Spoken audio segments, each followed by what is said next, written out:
And we're live. Hey, everybody. Hey, everyone in chat. Hello. Hi, Jack. Hi, Scott. Hey, Jim. Catherine. Hey, Catherine. Oh, Hey, Leslie. Leslie. Hi, Hey, Scott. Leslie. Hey, Greg. Hey, Hi, Jack. Ellen. Hi, Michaela. Hi, Derek. Hey, Michaela. Hey, Derek. Hi, Jim. Hey, Catherine, Scott, Jim, Michaela, Derek. Much love, you guys. Hello, Greg. everyone with only 2 legs. What about the people with 3 or 4 legs? Well, I've never seen people with 3 or 4 legs. I have seen people with wheels, however. Hi, anyone who's got wheels. There you go.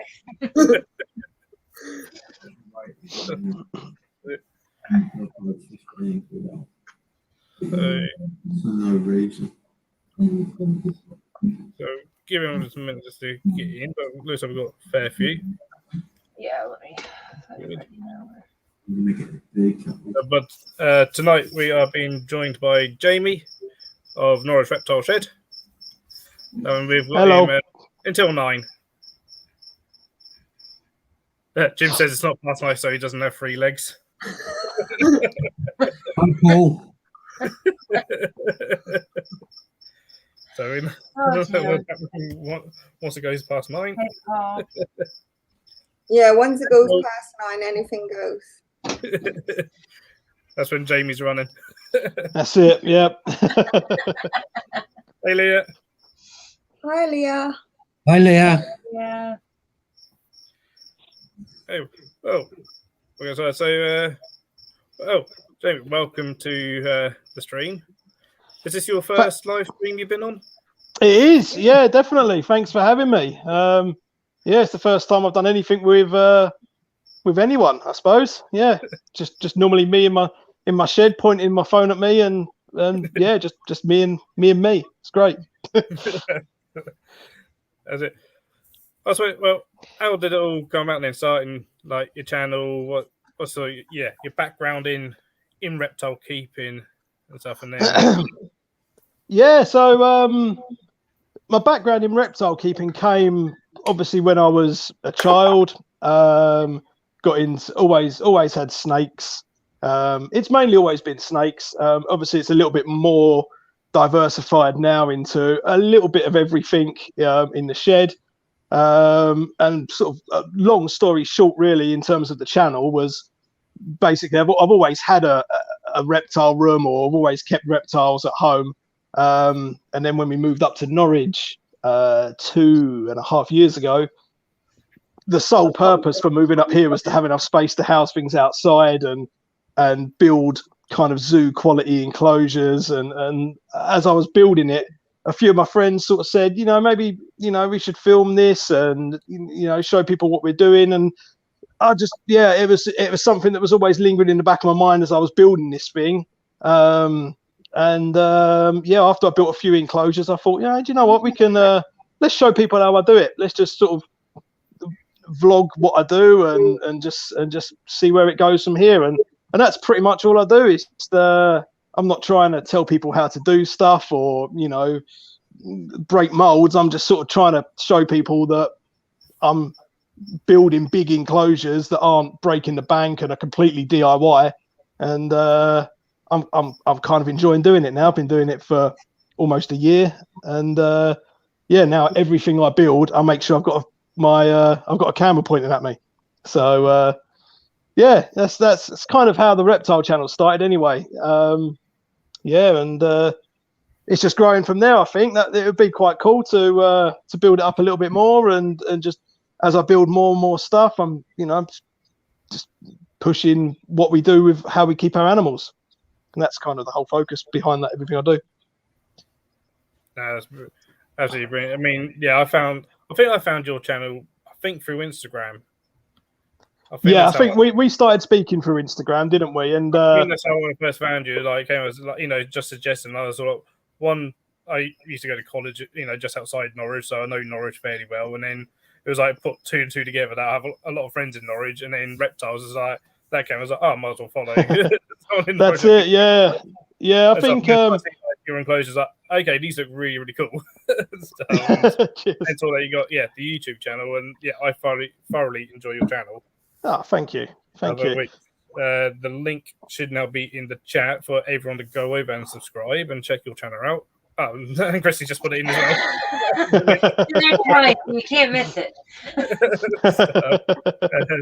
The Instagram came a lot soon. A lot earlier than the channel. That was for sure. If you look at some of my first videos, I definitely wasn't. Well, it depends how far back we dive. But I used to run an animal sanctuary back when I was a little bit younger that had exotic animals. We had crocodiles and loads of fun stuff. And I used to do videos for that, but it was mainly just what's coming this week, what's available for adoption, and it was just kind of just another way of showing people what animals we had. But originally I was just going to do this as an Instagram channel, really, and just show photos. But I thought, you know what, like, let's just do a few DIY builds, and if someone goes out there and builds, a 6-foot vivarium for their 5-foot snake, then if one person does that, then I'm happy. That's all I'm trying to do, really. So that's where we're going with that. Definitely. That's it. So I just so to think, Derek Reptile Innovations would, you'd get on well with Derek, I reckon, because he does a similar thing in the States of building big enclosures, and he started doing that on his channel, showing like how you can make a nice size vivarium without breaking the bank. That's it. Honestly, I think the last set of vivariums that I built, I've got them behind me. That not behind this camera, but just over there. The 6-foot ones that I build, I think for the amount of wood that I brought, I've got 4 vivariums out of that.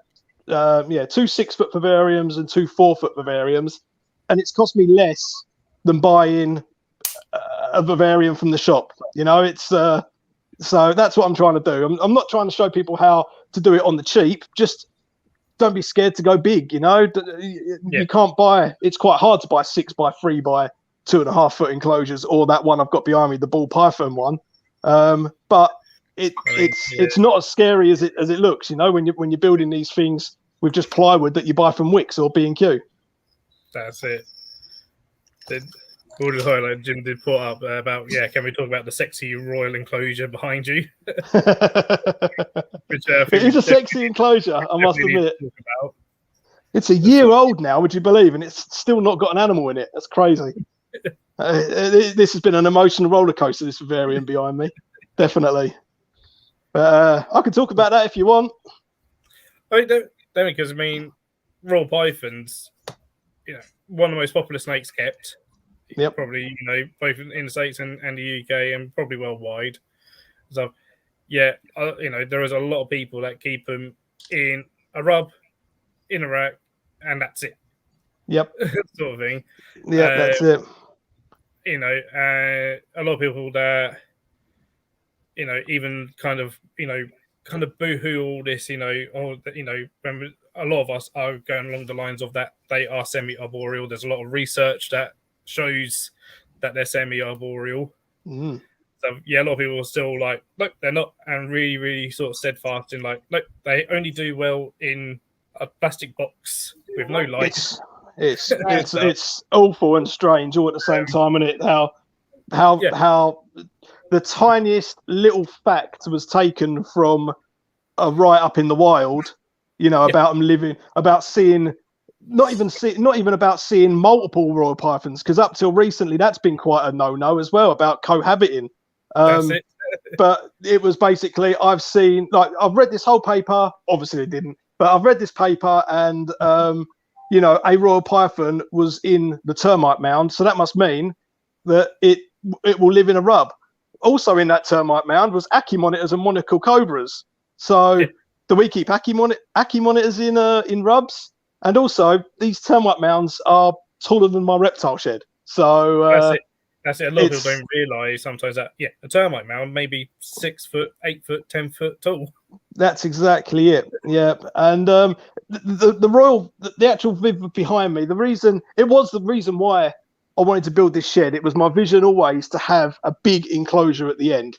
And I'm of the opinion I don't go out and buy animals. I've got 14 snakes. Almost all of them are rescues from the sanctuary, or some of them are from other sanctuaries. And I think we used to have a couple from some zoos as well, but I think maybe they've passed on now. But so I'm not going out and buying new animals, and I understand that the Viv behind me would be perfect for, you know, a carpet python or something like that. But when I was a kid, I was walking around London Zoo, and obviously London Zoo's got this incredible reptile house. And back then, I don't think they've got them anymore, but back then they had quite a big royal python enclosure, and they had a lot of crossed sticks that were 3-4 foot up in the air. And I've got a photo of it. There was a royal python in those sticks sitting like a green tree python, all sort of slouched around it. And that has just stuck in my mind. And obviously a few years later, I got a royal python as a kid. It was hard to do that before, you know, when you're a kid, you can't build these big things, and it wasn't easily available. But that image has just stuck in my head ever since, for years and years and years. And I thought, you know what, I'm gonna do it. I'm gonna do it, and I'm gonna document it. I know in most of my videos, I mean, it doesn't matter because not that many people watch my videos anyway. But in most of my videos, I don't say that I'm putting 2 royal pythons in there, but I've got 2 royal pythons, and I'm just gonna kind of, once they're in there, I'm gonna film them going in for a video. Or at least one going in, but then I'm just going to stay quiet with them for a little while. I'm going to document the whole thing and just try and break more rules with keeping royal pythons, break more myths, and just be like, look, I've got 2 in there. They're getting on absolutely fine. They feed. They've been doing this for 6 months. Oh, and by the way, they climb 6 foot up in the air as well. Yeah, that's the plan with that. It's the only problem is it's been put on the back burner for a while I'm in the reptile shed's in brumation. So it was all ready to go. It was all planted up, fully ready to go. And then I decided, in my infinite wisdom, I'm going to cool the whole shed down to 12 degrees. And now I can't keep that Viv hot enough for a royal python. So it's just been sitting there, just ticking over. I don't normally have the heat lamps on. I just have it just about hot enough to keep the philodendrons alive. And that's about it. So, but in the next few weeks, they're going to go in there, and they're going to be awesome. I know it. I've tested it. It's something I can't wait to see. Yeah, it'd be cool, isn't it? You know that, and in some ways it's not new, but in a lot of ways it is new, because there's been a whole bunch of people saying about this sort of stuff for the past few years. Oh, definitely. Yeah. There's a whole Facebook group about it, isn't there? Not just another pet rock. Yeah, Fantastic group. Yeah. So I do put photos every now and again of this on there. It goes down pretty well. I had to delete. The first time I ever built this was a year ago when I finished the rock work on it. And I always planned to have a floor level basking spot just in case they didn't fancy being up in the air basking. So it's got multiple basking spots in there. One of them's hidden in the rock work at sort of floor level. And I got shot to pieces. I put it in a Facebook group. It was probably the advanced the advanced keepers one, and I got I know, and it wasn't any of the guys there, and it wasn't any members that are good, you know. It wasn't, you know, it was that one person that was like, this is a great enclosure, but this is absolutely not suitable for a royal python. And oh man, my head just blew, because I was writing what's not suitable, you know. At its bare minimum, it's 5 foot wide by 3 foot deep and has a basking spot on the floor. So it's bare minimum, it's a 5x3 vivarium, and they can just go as high as they want. So what's not suitable for that? It's suitable for any snake that is capable of climbing. And I took the photo down because it was just, people got onto the cohabbing, and it just, put it away. But since then, it's come back. I've put the photo back up. I've put videos of them climbing in there back up, and it's gone down great. But I had that one guy that just really pissed me off. So But yeah, that's the problem, isn't it? There's still some old school people out there that are really old school. Yeah, that's it. I think sometimes some people are they're scared of things changing sometimes. And I think, but probably when you keep animals, things change all the time. Yeah, that's definitely, and I think it makes you a better keeper if you realise that. If you're willing to adapt. Even in here, I changed. I was absolutely adamant on deep heat projectors, and I was using deep heat projectors for all my basking spots. And the more and more research I was doing into it, the more I ended up coming away from them and using halogen. And I've noticed a big difference with my animals basking, even my tortoise basking on pure halogen light rather than like all the other lights that are available, all the other heaters that are available. I still use deep heat projectors in some of my enclosures, and I use them as ambient things. But even within these enclosures, some of these vivs are a couple of months old, and I'm already changing out equipment, lights, and changing out my what brand of UVB tubes I use and things like that. So yeah, definitely. Yeah, you've got to keep adapting. So it's always an evolving thing. And for me, that makes it exciting for me, and I know it does for you as well. Because we've talked about that, haven't we? Yeah, we get mate. It was like Christmas Day. It was like Christmas Day when I think I had seven UVB kits arrive from Arcadia, and I remember unwrapping them and being like, "Oh yes, here we go. This is going to be great," I couldn't wait to fit them. But yeah, definitely, it's I love doing that. I prefer putting stuff in here than I do, getting stuff for Christmas at home. Yeah, no, absolutely. And totally on your point with like the deep heat projectors, I think the whole heat inside of things can really confuse so many people when they're getting into big time. For heat, when you got things like ceramic heat emitters, deep heat projectors, and so, which both and even heat mats as well, and all three are often sold as for basking and stuff, and all three are no good for basking. Yep, that's it. Yep. An animal can't a reptile won't get warm under them because it's been shown that all three only heat the skin. Yeah, and they don't penetrate the body. Yeah. So a lot they're still sold as for basking. Yeah, so often.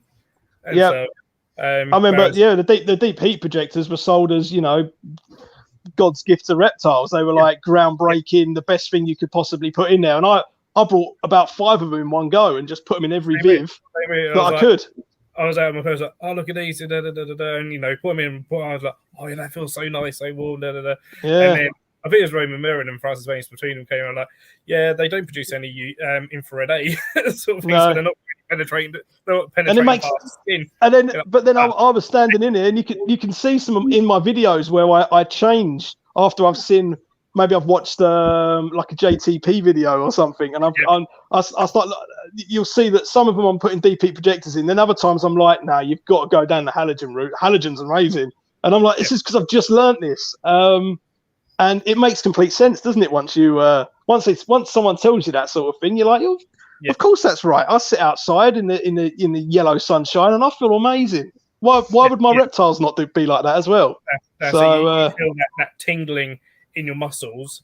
It can be a fairly chilly day, but if it's got bright sunshine, you can feel that tingling in your muscles, and that's the infrared A penetrating through your skin to hit your muscles. That's it.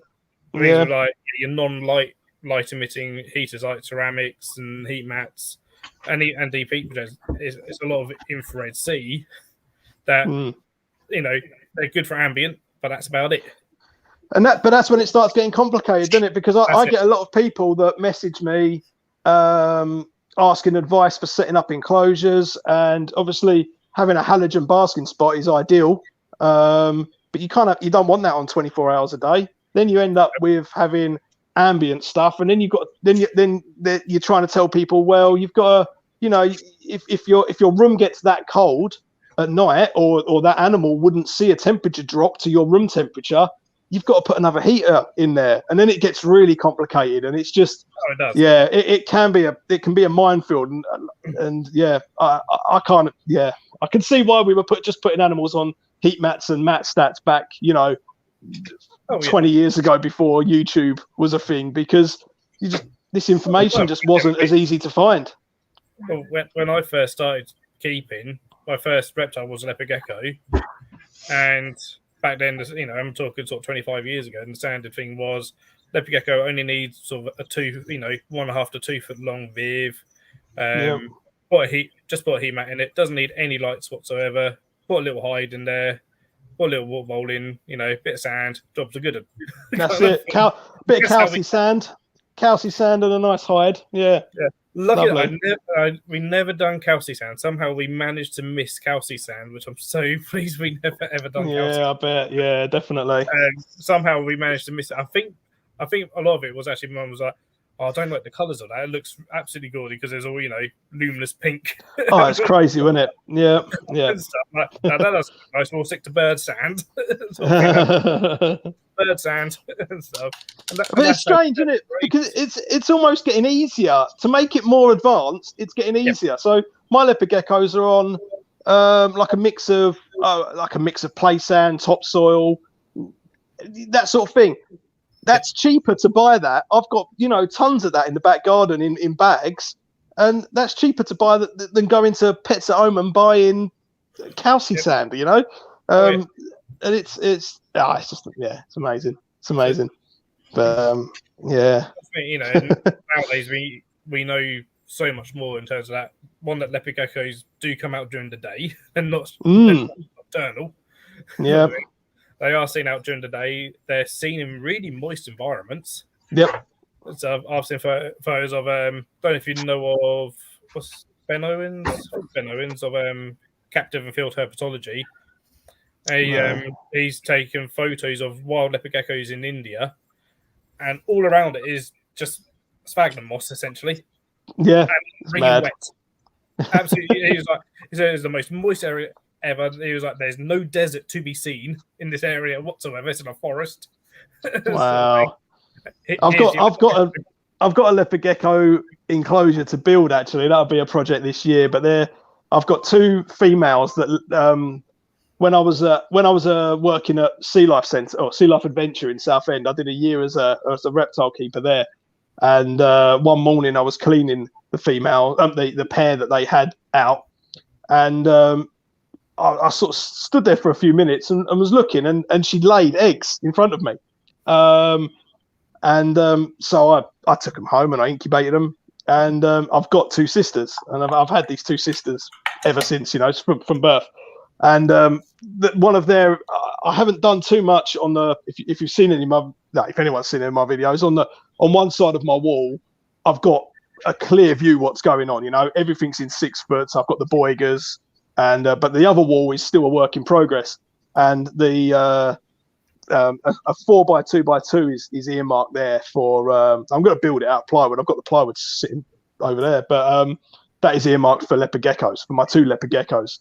And I do plan on making like a sort of like a side of a hill, like a root ball kind of. If you walk down in the woods and you see like a little hill and you see just roots poking out and bits like that. And that's my plan for that, because so they can spend a lot of time underground, but then they can use that full 2 foot, almost 2 foot of space to be able to climb up and down. Because I've got the 2. I've got them with a nice bit of big bit of driftwood in there, and they are constantly climbing, and they are constantly basking in UVB as well. I've got a shade dweller, and they are constantly on that. So that'll be another myth breaking video I can't wait to make. That'll be a good one. Yeah, that's what we're doing now. I think maybe that's my route down. Maybe I'm just going down the shaking up the care sheets. That's all I'm doing now. Breaking myths. Well, that's it, definitely. I mean, again, when I first started even 25 years ago, leopard geckos were like, they don't climb.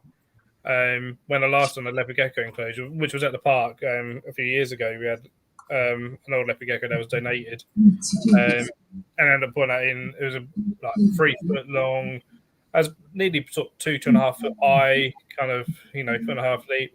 As I've done, we got gifted some like resin fake rock work. They were just siliconed to the walls. So I can put price all up, and leopard geckos, they tend to defecate in the same areas. Yeah, they do, definitely. Same and corner. you always climb up to the very top of the rockwork to defecate. And stuff, Yep. and that was that area. Never on the Yep. ground. Yeah, mine pick a corner, and it's always in that corner. Yeah, you could make like maybe just like a little litter tray and just put it in that corner. Oh, yeah. You could say just litter train them. That'd be great, wouldn't it? Yeah. So, Yeah, definitely. especially so like, just how much things have advanced, but also there's a lot that hasn't at the same time. But it does take time to get that information out there, unfortunately. It takes time and it takes money, doesn't it? That's the problem. Time, and that's and sometimes people are scared of them. Yeah, definitely. Yeah. But people will get there, I think, definitely. As new keepers come in, there'll be, you'll go to, I haven't been to a reptile shop for quite a while, but I'm sure I keep knocking this tripod over. If you go into a reptile shop, eventually it'll be, here's the starter setup, and it will just be with UVB lighting, and it won't even be an option to not have it, eventually. That's the goal, isn't it? Well, that's the goal. Yeah. I mean, nowadays in zoos, at least for the UK, as part of our zoo license, all reptiles have to have UVB. It has to be measured. So we have to measure it with a solar meter 6.5 to measure the index and stuff and record that, and we measure that, once a week to make sure that levels are right and stuff. And eventually, that is what's going to be. As I said, so many more shops are on the ball of, like your animal needs UVB. And stuff, they need a good UVI and stuff. Unfortunately, too many people are like, oh no, they're just trying to sell me, trying to make money out of me. I was like, no, they do need that. Yeah, exactly. Yeah. All animals, unless you're an animal that lives right down in a cave and never ever comes out of that cave. Well, we were talking about this, weren't we, at the zoo, and we were saying the worst thing about reptiles is they don't really show. They survive. It's an amazing thing that they can survive, but also it doesn't help them in captivity because. Totally. We've got, people out there going, oh, I can keep them like this. And I've done this for years and no one's ever mine's never had a problem. And you're like, oh man, yours has just survived. It's just survived. Like, why don't we just look at making animals thrive? Like, why can't we just concentrate on that rather than just trying to keep an animal alive in a box? Let's make it have a decent life. And that's the way I picture my animals. In the terms of quite a lot of them are rescues, like I've said, and one of them, especially Mr. Pine, he's got a pretty cool enclosure. I do like his enclosure, and he was used as a talk animal a lot for the sanctuary. So every weekend he was taken out and shown in front of kids. And luckily he's a pine snake. He was quite easy to feed, but I did used to struggle because he'd be brought back into the sanctuary in the afternoon, and I'd go, right, here we go, I've got to try and feed him now because he only gets fed at the weekend, and guess what? You've taken him out again. I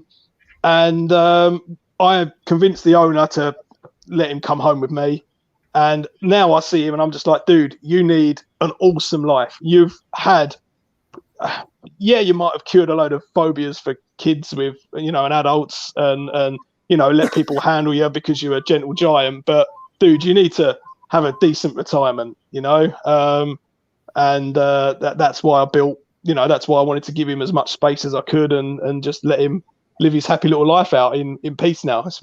Most of the snakes here, this is their retirement plan, This is their little holiday home.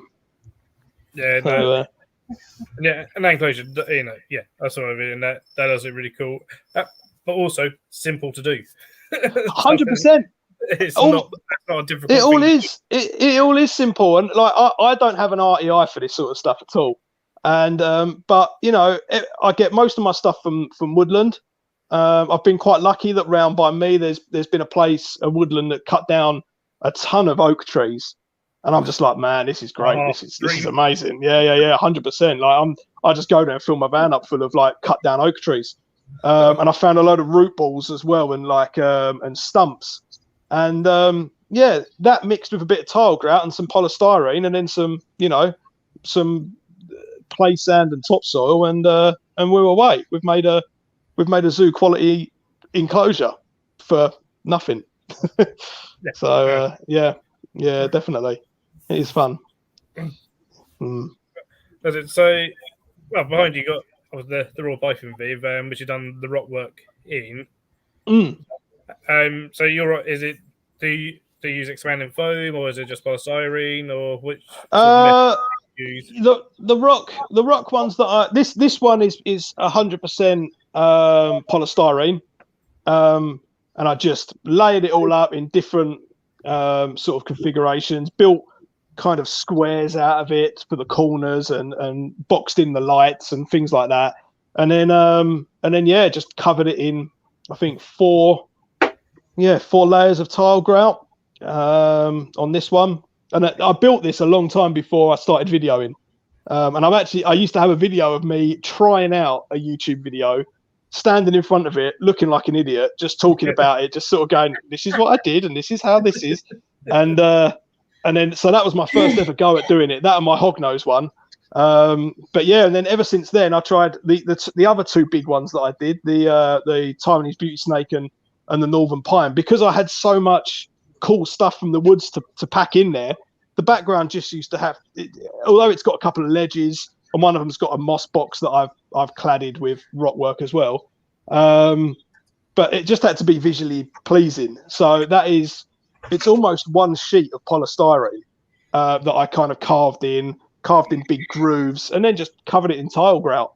And then actually do most of the work with the tile grout once the tile grout's almost dried.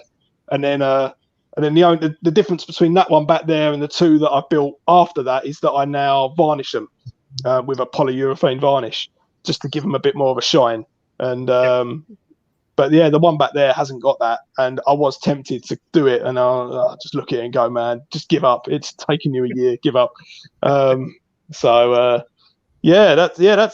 just how I'm doing it. I was going to try the concrete route, but I got scared that because I built the reptile shed, obviously, from scratch. I didn't really want to throw a load of concrete in here, and I did trial. I had a big piece of plywood, and I made a mesh, and I tried this rock work, and it weighed a ton, and I was like, nah, I can't do this. I can't have 14 enclosures in here that are like full of cement. So I made the mistake at work of, I think it's the first time I tried doing rock work myself in the Death's Head cockroach enclosure at work, and done expanded foam, and then just used I've done about 3 or 4 layers of cement on top of that sort of thing. Yeah. And, done the detailing that I could do is it's my first time doing it, and the Enid Sound enclosure, I'm like trying to do fake trees, and then regretted it afterwards because they are damn heavy to shift. Yeah, definitely. And I just haven't got to shift them out. Every time I do one, I sort of can't believe it. I sort of stand back and go, dude, how'd you do that? Because I've always been into engineering. My life has basically been engineering, drumming, and reptiles, and it's never once gone into art. I don't have an artistic bone in my body, and I do look at them sometimes and go like, right, I've got even these two new ones that I'm building back there, and I'm like, right, I've got a false water cobra. I've got 2 false water cobras enclosures to build, and I'm like, but there's no like rocks in the swamp, so how 3 foot tall walls of rock? Like how am I going to do that? And I'll just spend weeks just going, no, I don't know, I'm going to do that, and I'll just put it to the back of my mind and just forget about it for a while. But it's fun. It is fun. But yeah, so all my stuff's polystyrene, and I do enjoy working with that. That's quite easy. I'll do it out in the garden and just carry it in and then just silicone it to the back. But I've definitely I've been around the block with expanding foam and silicone and HA6. That was my staple for a long time, and I just refuse to do it on the scale that I'm building things in here, because it's just I'm so sick of breathing in silicone and just taking that breath away from you. And oh man, I'm so sick of that. I've had many times at the park where I've been lightheaded because of silicone. Oh, definitely. Yeah. When people go, what have you taken, Phil? I'm like, It's just silicon fumes. No, it's crazy, isn't it? I've got in the lounge. I've got 3 foot, 3x3 enclosures. So, and I built them all within the same few months of each other, and they were all just expanding foam and HA6 silicon and cocoa fiber, and like I was high as a kite, definitely. Yeah. Like it was just. And like you know, when I just felt like being like, well, I've just made this background and I've killed so many of my brain cells because it was just, it's hard work. And when it starts taking your breath away, that's when I knew I had to open a window. Definitely. Well done. At the park, it's a mixed invert tank in our tortoise house. It's like 4x2x2. Then and it's just cocoa matting. It's just simple. Yeah. To do. I had to end up sticking my head in the tank to do the siliconing. So, after sort of half hour to an hour of your head stuck in the tank doing siliconing, and there's no air around you apart from silicon fumes. Yeah, very very lightheaded. Yeah, definitely, it's fun. Yeah, and then the first time that animal scrapes it off, you're like, oh, you fucker. Yeah, definitely. Yeah, as soon as it starts coming out, you're like. It's only lasted however many months if you're lucky. Sometimes. Yeah, that's it. Yeah. So seriously, you're gonna do that? So this one that she wants to do, but it's all part of the journey, Leah. That sort of thing. That we all progress, sort of thing. We all have a starting point, so don't get yourself too down. But as long as you got your direction that you're going in. Sort of in the do better with animals, that's all part of it, and stuff. And in terms of the park and here and stuff, every time I do a new enclosure or update an enclosure, literally after a week or so, I'm like, I want to redo that.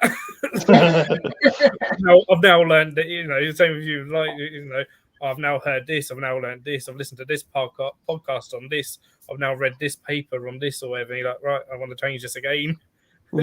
Yeah, definitely. And you can only do what you can do at the time, can't you? So I've even though I'm building vivariums and I've got snakes in smaller vivariums that I don't want them to be in, but I'm like, I can't.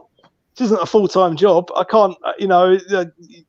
It all costs money, and the thing is, you just got to have a goal. And I know exactly what I want to do in here. I know exactly what animals I want to put in what vivariums, but currently they're not in there because I can't build them all at the same time. It's too much work. It's too much money. But the trick is to have a goal.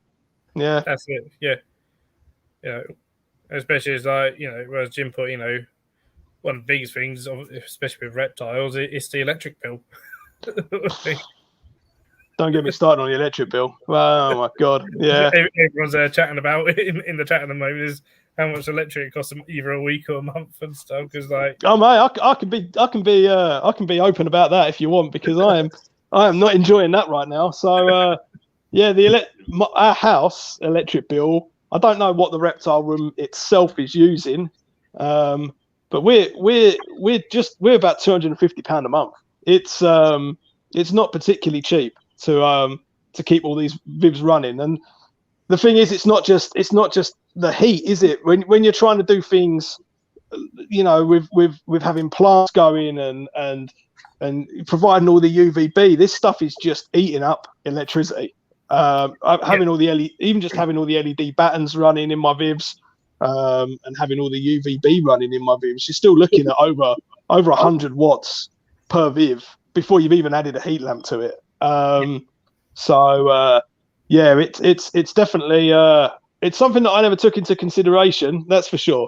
I'm lucky in a way that I've accepted it as part of the hobby, and I've been keeping the same amount of snakes for a very long time. So the only thing I'm noticing now is as I'm going bigger, the electricity bill is slowly creeping back up again.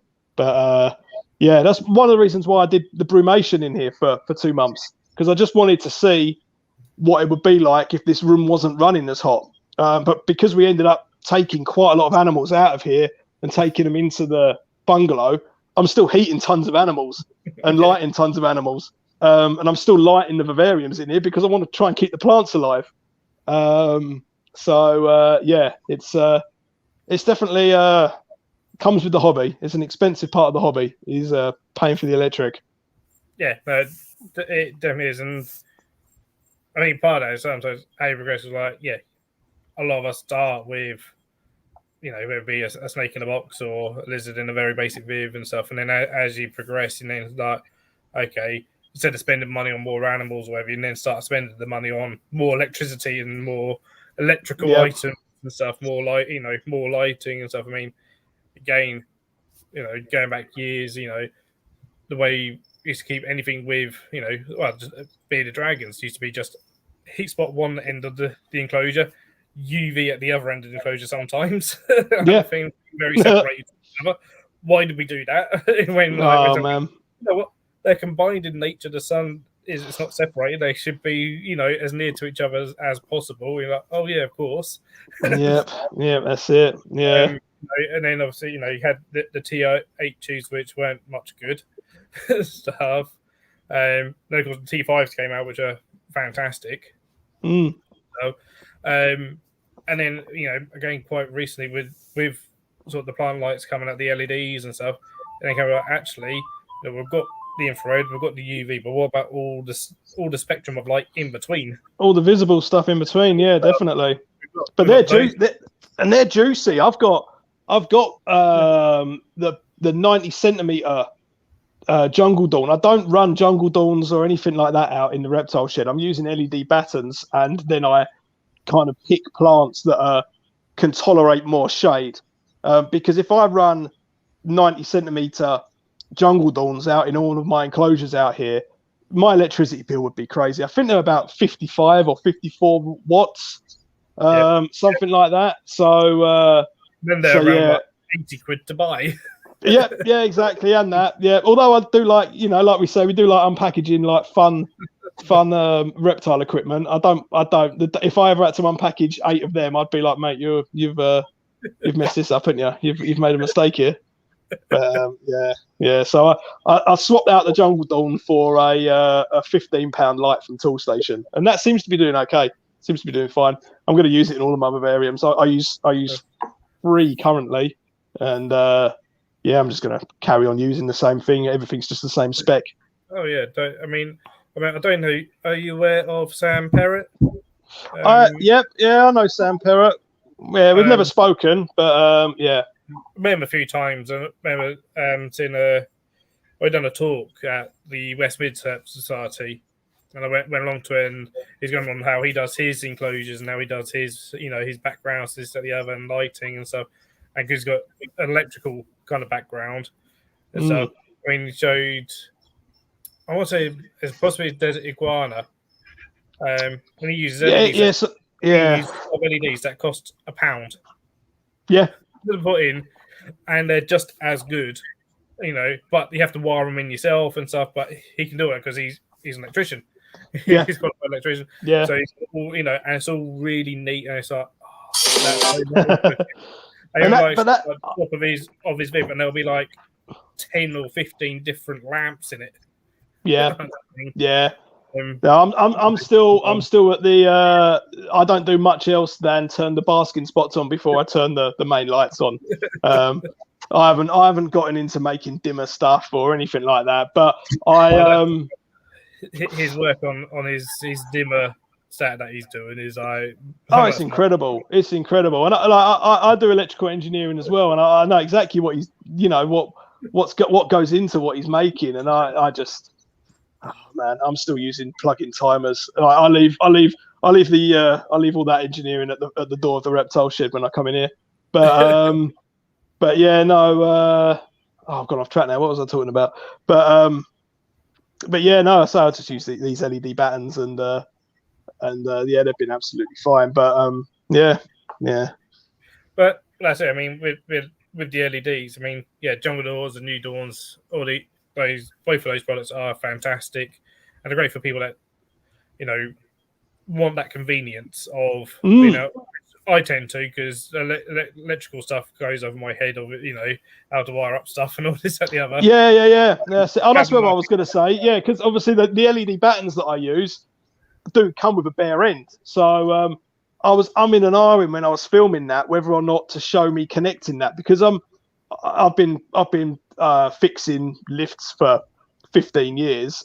Joining wires together isn't an issue for me, but I was a bit like, should I be showing people how to put this on a plug and then just plugging it into an extension lead? Probably not. I'm not really sure, but yeah, no. The Arcadia stuff and the Reptile system stuff makes it easy, doesn't it? Easy just to chain things together. You're paying for the convenience, yet you're paying for the names as well and stuff. But it can all be done cheaper if you know what you're doing and you know the temperature colors of the LEDs and stuff. Because Sam Perry uses 2 different color temperatures for the LEDs. And I think he has them all on separate timers and stuff. Oh, they all fade into each other and they do loads of cool stuff. And he's trying to mimic sunrise and sunset, which is amazing if you do it. Because again, one thing pretty much all of us do is lights come on, lights go off. Sort of thing. Yeah, that's it. So the only thing that differs for me is the basking spots. So I make sure the basking spots in here turn on either an hour or 30 minutes, depending if I've had a power cut. My timers go whack. But yeah, normally about an hour or 30 minutes before the UV and the main lights come on. It still doesn't account for a proper sunrise and sunset, does it? You couldn't imagine, could you, being in a box and just being like, bing, sunlight, that's it, Dave, Wit's awake now. But unfortunately, there isn't much out there that does it. I know the Exoterra did a thing for a while where they were dimming T8 tubes, but I don't think that really that didn't really gain much momentum. I mean, them and lighting, it's it's never a good thing normally. Them and lighting. No. That being said, I had my fair share of their tubes when they first came out, because there weren't much around, was there? But yeah, I wouldn't buy them now. There wasn't. Yeah, they were arguably one of the first big brands in some ways. Like Arcadia were known for aquatics mainly. That's it. At the time, I remember we didn't necessarily really trust them. And Exoterra was one of the first big reptile brands really to come with all this stuff, and it all looked exciting because it was nicely packaged stuff. Yeah. It was all bright colours. Yeah, definitely. So they got their marketing done really, really well. Obviously, nowadays it's all like Arcadia and Reptile systems. They're the ones you want. So, but anyone in chat got any questions? I think we've got Jamie just for 10 more minutes. Oh, I'll stick around for a bit longer. We're having fun. We haven't even spoken about me getting bit by a crocodile yet.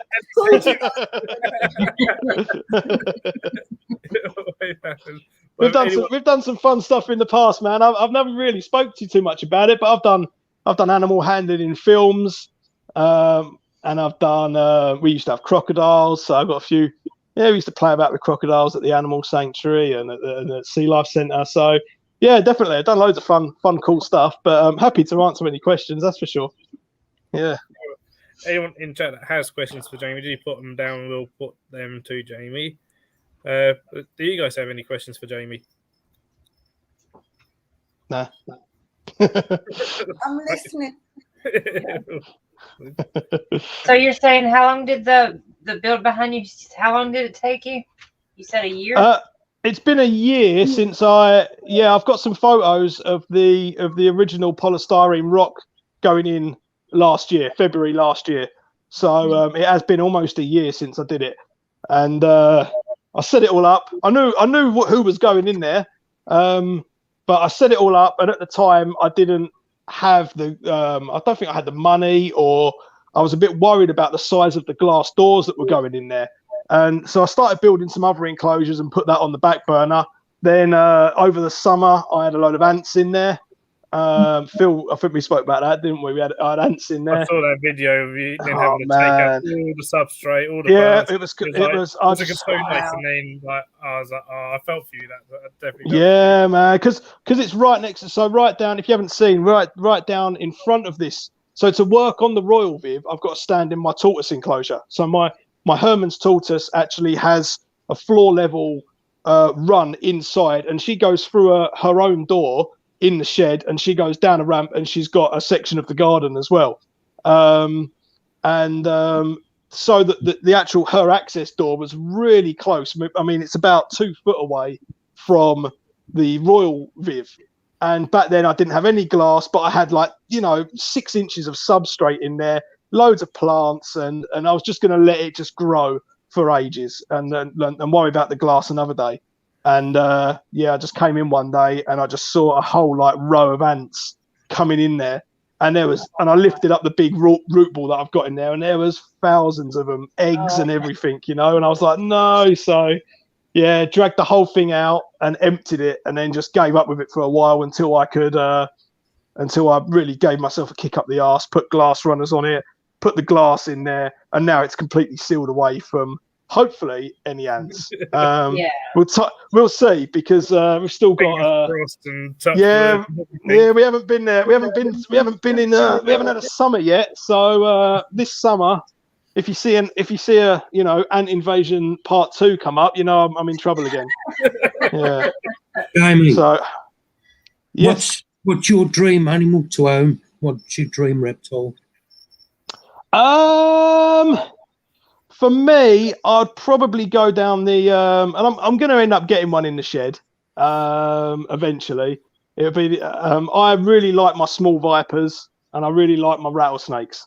So I've done a lot of stuff with venomous things. I've never owned venomous snakes, but I've done a few sort of courses and helping friends out and doing some stuff for a film with some venomous stuff. But if I could have just a little viper, not really too worried about the species particularly, but if I could have a little viper or a pygmy rattlesnake, I think that would be my I'd be like, obviously I'd say crocodile as well, obviously, but that requires its entire shed, and I just don't have the space for that. There is another thing I'm missing, actually, if we're going to go down that, is I don't have a real lizard with a character. So although I've got loads of space in here for a cool lizard, if I didn't build the vivariums that I've got planned, there isn't. Daisy is, all the snakes don't have a particular, you must know what I'm talking about, but the snakes don't have as much character sometimes as a big lizard that you could have on your lap. So if say a tegu or something stumbled across the reptile shed and needed a home, I probably wouldn't turn it down. But yeah, no, that would be my dream. Either a little rattlesnake or a tegu. But I don't take on animals, so not anymore anyway. So we'll see about that. But yeah. So, well, Jim, I was actually, what croc species have you worked with? So we had spectacled caiman at the sanctuary, and at the Sea Life Centre we had a Morlot's crocodile, and then I ended up taking that Morlot's to Crocodiles of the World, where, because it had outgrown its enclosure, so it was in a 4 foot tall enclosure, which is obviously okay. It doesn't need to climb or anything silly like that. But to work with the crocodile was a nightmare. So when you've got a 4 foot animal inside a 4 foot tall enclosure that I'm crouched down on in full view of the public trying to catch a crocodile, it was getting a bit unpractical. And it was originally just a crayfish enclosure at this particular Sea Life Centre, so it was never suited to work.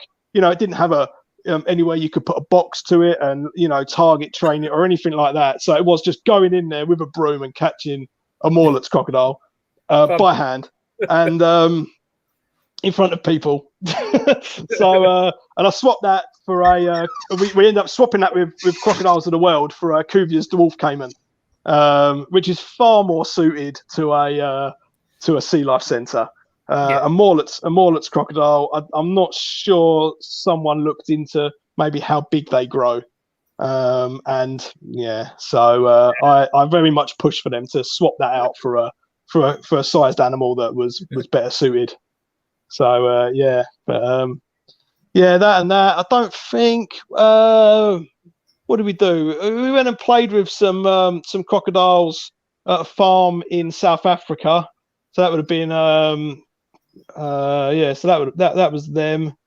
But yeah, no, that's about it with the Crocs. So yeah, Speckies and Speckies, Morlets, and Cuvier's Dwarf, all cool ones, definitely. Apart from the Morlets, couldn't have a Morlets. Hey, Cannon. So yeah, what was your first reptile? My first reptile was slightly different actually, and I'm quite proud of it. Except I'm really sad that I was too young to know why it didn't live for as long as it should have. And it was a milk snake. No, was it a milk snake? It was a milk snake, but it was a really cool color. Yeah, it was a milk snake back then. But my parents had corn snakes and they had leopard geckos, and I still don't really understand where they come from and why my parents just randomly had leopard geckos and corn snakes, because they weren't particularly into reptiles. I don't know how that happened, but then yeah, after that milk snake, I went down the Royal Python thing. We had a Royal Python for a while, and then some newts, fire-bellied toads. So yeah, loads of cool stuff when I was a kid. Yeah, definitely. Yeah, didn't have a corn snake, believe it or not. I mean, my first snakes when I was 8 years old was a young pair of Mexican Black Kings. There you go. Nice. Yeah. They were my first snakes. Awesome. When I was around 8 years old, and I mean, when I was 11, I was breeding them. Yeah. Yeah. And back then, yeah, they lovely. were cheap. Like, yeah, I bet. Yeah, yeah. I think I got the pair for like 20 quid for the pair. Because it was like birthday money, or whatever, like my grandparents' birthday money. Like, here you go. Went to a reptile show, came back with a pair of snakes. Yeah, little juveniles. I think I paid £15 for a Royal Python, which back then was quite cheap. And one that really hurts was I used to pay, I think, £10 for Emperor Scorpions. Oh yeah. I remember those days of 10 quid for an Emperor Scorpion. Now you're lucky to, get for £100 for. Yeah, definitely. Yeah. But there are reasons.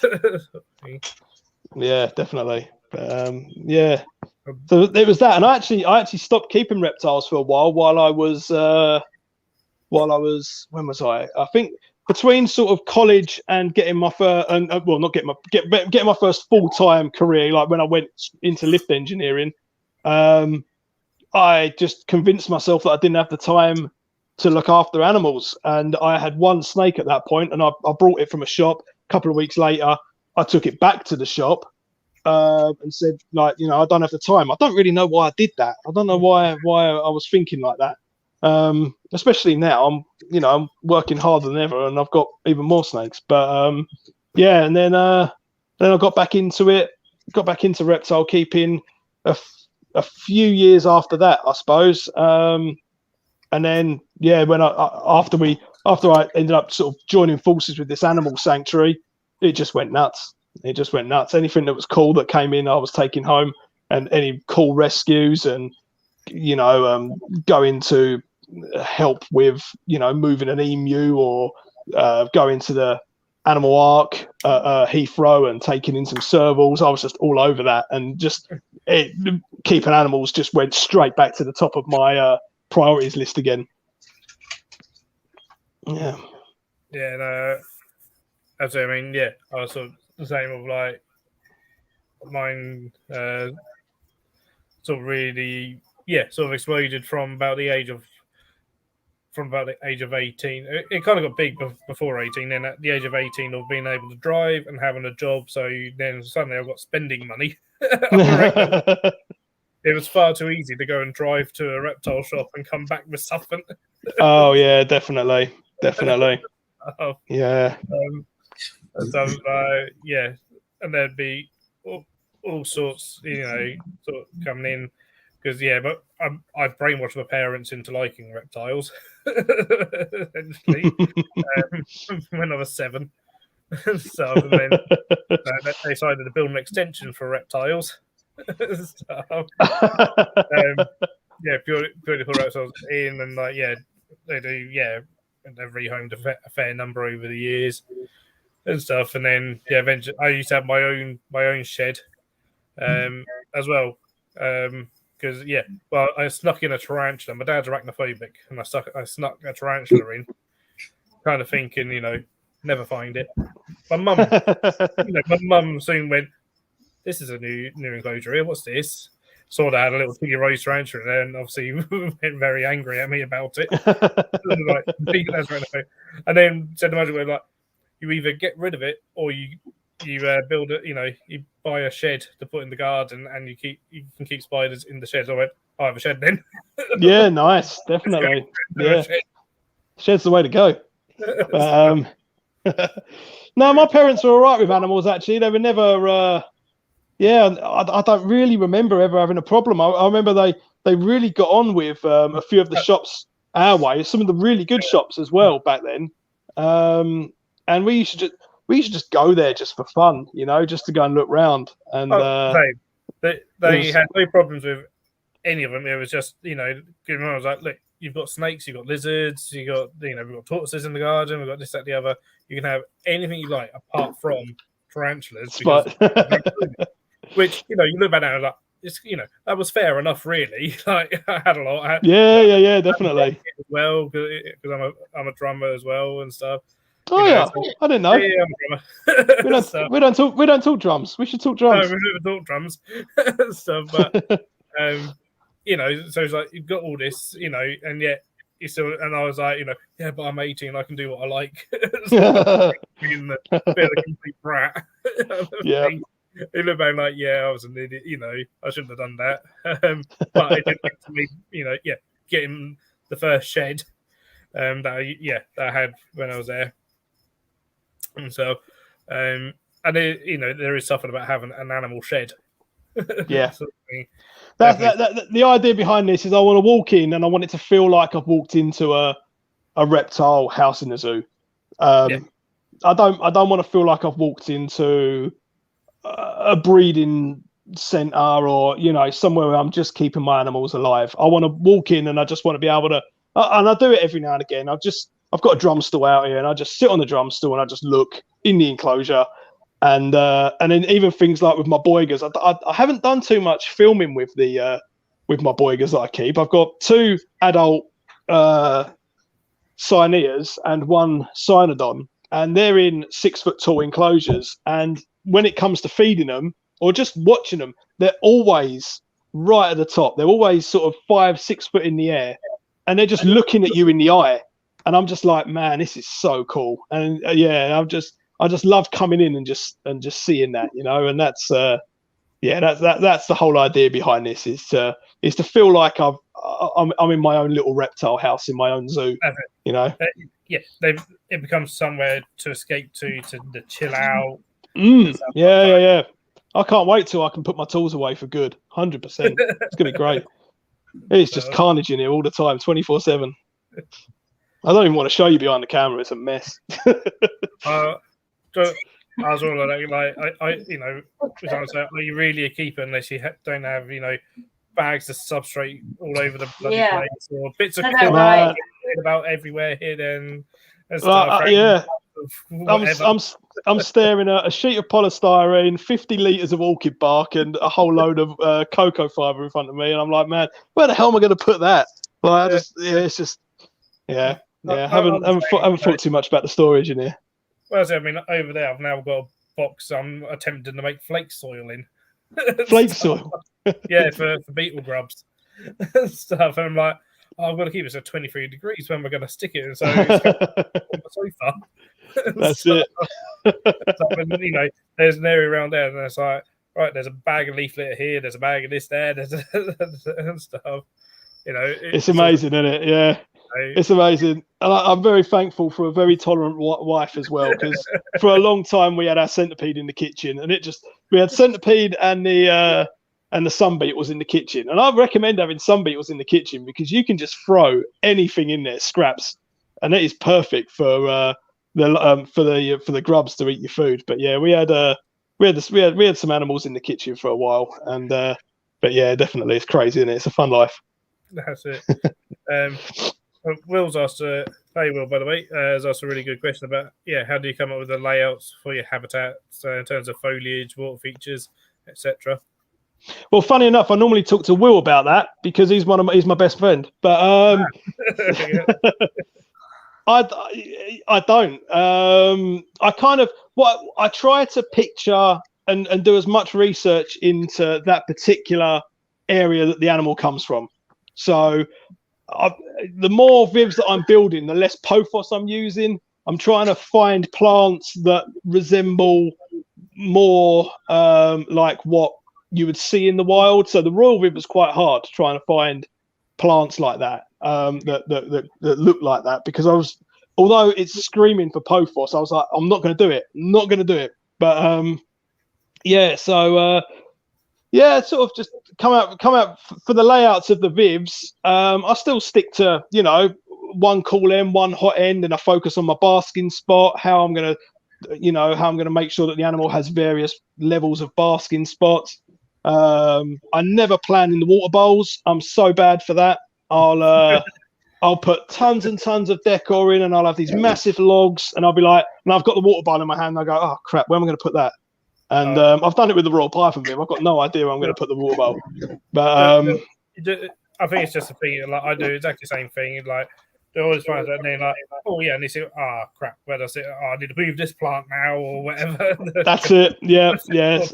I always do that, but I don't. Yeah, I try to picture and try and do as much research into that particular area. And the one that's doing my head in at the moment that I'm trying to figure out is my false water cobras, because I know I can keep them similar to maybe my Taiwanese beauty snake or something like that. But I really want to try and do a sort of like a swampy area, and I want to do a bit like a grassy swamp.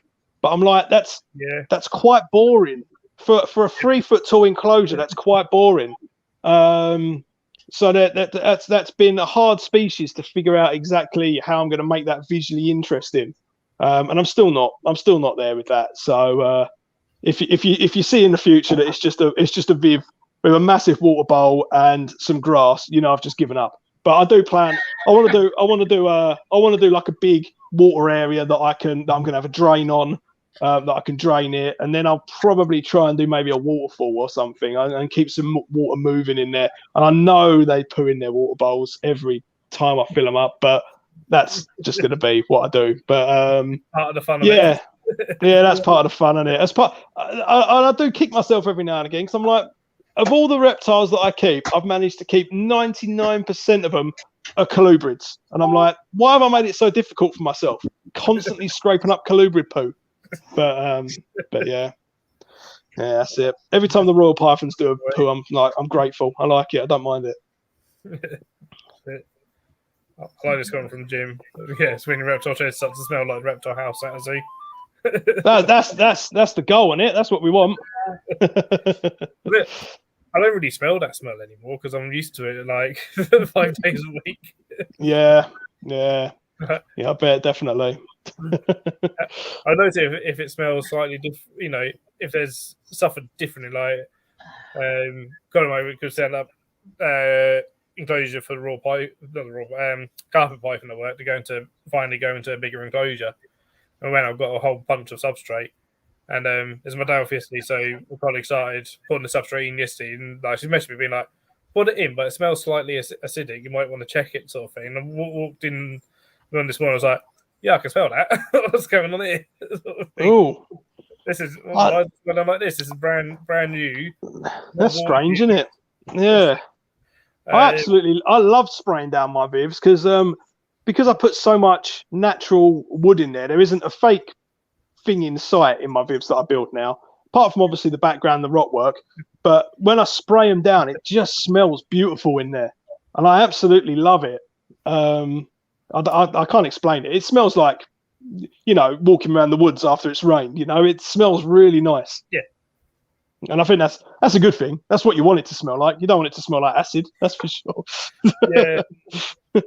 It was a weird one. I had a smell of substrate. I think it was just perhaps, new bag smell kind of thing, because what's put in the viv is a mixture of organic compost and topsoil.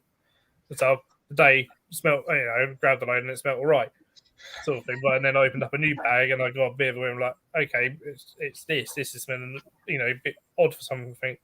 Why, why is that? Sort of thing. But hopefully it's just, just think of it going from cold to hot kind of thing. Yeah, that's it. Yeah. Leopard all over. Apparently, we should give you a scientific name test. Yeah, that's Will, isn't it? I don't. No, let's not do that. No, I only know the ones I've got in here. Just about, not even that. So yeah, we don't use the scientific stuff too much in here. I like the Boygers. That rolls off the tongue. Yeah, to be fair, when it comes to scientific names, I mainly use them for the inverse. I don't tend to use scientific names a lot for reptiles. No, that's it. I pretty much never refer, go, oh yeah, this Pagoda viticeps, always say bearded dragon. Yeah, exactly. Yeah. I sometimes even have to think, oh, what is the scientific name for that? Or like, Bhutan skiing. I have to think, Talika and stuff. That's one of the things that I want to, because I'm pretty good at forgetting stuff like that. So once this room's all set out, I want to make myself little place cards to have in the windows. So I just keep looking at it because I'm so used to just coming in here and being like, oh, it's Mr. Pine, isn't it? It's just Mr. Pine. It's a pine snake. Well, he's not. He's a northern pine snake. But we don't do too much of that. So yeah, cheers for that, Will. But we don't.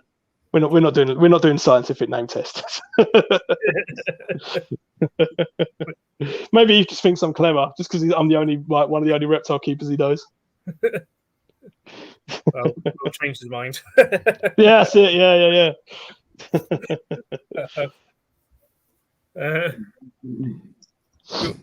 Any other questions in chat? I'm sure everyone's got loads.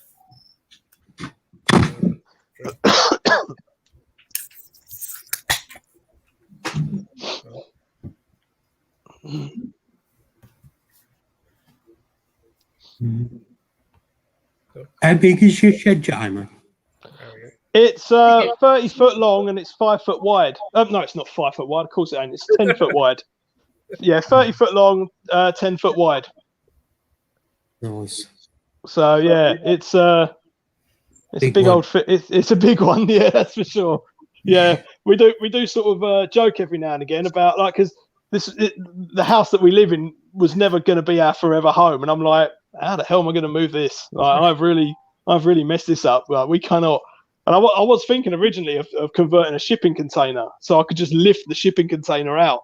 But yeah, no, yeah, it's this will be an awesome summer house if we ever move out of here. That's for sure. Yeah. Because I mean, you call it a shed, and it is, but it's not just your regular sort of shed that you get from the garden. And I was always struggling with a name for what I called this, and the Norwich Reptile Shed does roll off the tongue easy. It has a bit of ring to it. Yeah, but it's insulated with 100mm insulation in the walls. It's built I've built it to regs. So I did all my span distances on the floor, so I know that the floor's solid enough. It's all got I've done all the foundations for it, so it is off the ground. But I did a load of footers for it. I did a fiberglass roof on it, 100mm insulation in the ceiling. The floor's insulated, so and I've obviously got it plumbed in to my electrics. I've got, I can't remember how many. I've got 15 odd plug sockets that's all wired in and tested all around it. So yeah, it's more than a shed, but I don't know what else I'd call it. Norwich Reptile Garden Room. Well, that's it. Yeah. It's a shed that has a ring to it, but yeah, sometimes people think, oh, what, just a regular garden shed we can do it. There's no, there's more to it. No, you can't, man. Definitely not. Like this thing. Sometimes it's its own enemy in the summer. Is what I discovered. Like, having it this well insulated with 14 vivariums going off in the summer. the heat builds up. But during the winter, it holds its heat. You know, I've got the tiniest little radiator in here at the moment, keeping this thing at 12 degrees, and it's like whatever 3 degrees outside or something at the moment, and we've had snow on the roof, and it's still been okay in here. I don't have a problem with it. So that's where the insulation pays off. The only problem is in the summer I just have to have a massive fan, and it looks like, you know, it's a grow house in here because I've got some serious ventilation coming out the windows. But yeah, no, it's got to be insulated. Otherwise, you'd be in trouble, I reckon. Oh yeah. Your vivs would be 100% day and night, just constant. Yeah. Yeah, definitely. I think a lot of people, well, don't necessarily, and it's actually a mistake I made when in my first shed, because I ended up having a second one, to replace one, was never thought about insulating the floor. Sort of thing.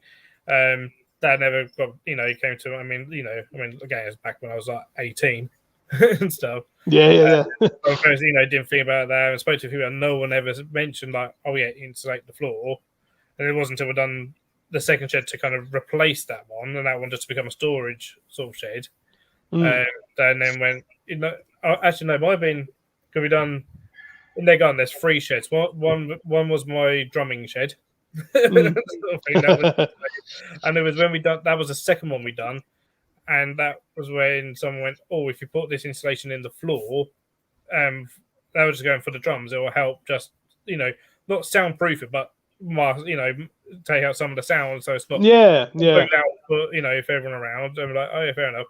I ended up doing essentially like a second, like a false floor on it and stuff with the insulation in and stuff, and then it was like literally after doing that, and then went, you know what? This keeps actually keeps that bit warmer, easier without any heating in. Yeah, definitely. I put actually maybe when we've done the second one, like maybe we need to put insulation in the floor of a reptile shed or an animal shed, kind of thing. Like, and again, you name think, well, yeah, of course, the floor is cold. When it's cold, the floor is often colder because the heat rises. So of course, and then sort of the penny drops kind of thing. Yeah, that's it. You don't need to go mad with the insulation in the floor. It's nowhere near as thick. I think I used 60mm insulation in the floor, but then the walls and the roof are 100mm. But yeah, no, I basically when I wanted to build this thing, I didn't look at people that were building it online. I didn't really even think that there'd be many people building and documenting this kind of build for reptiles, and I just went down the garden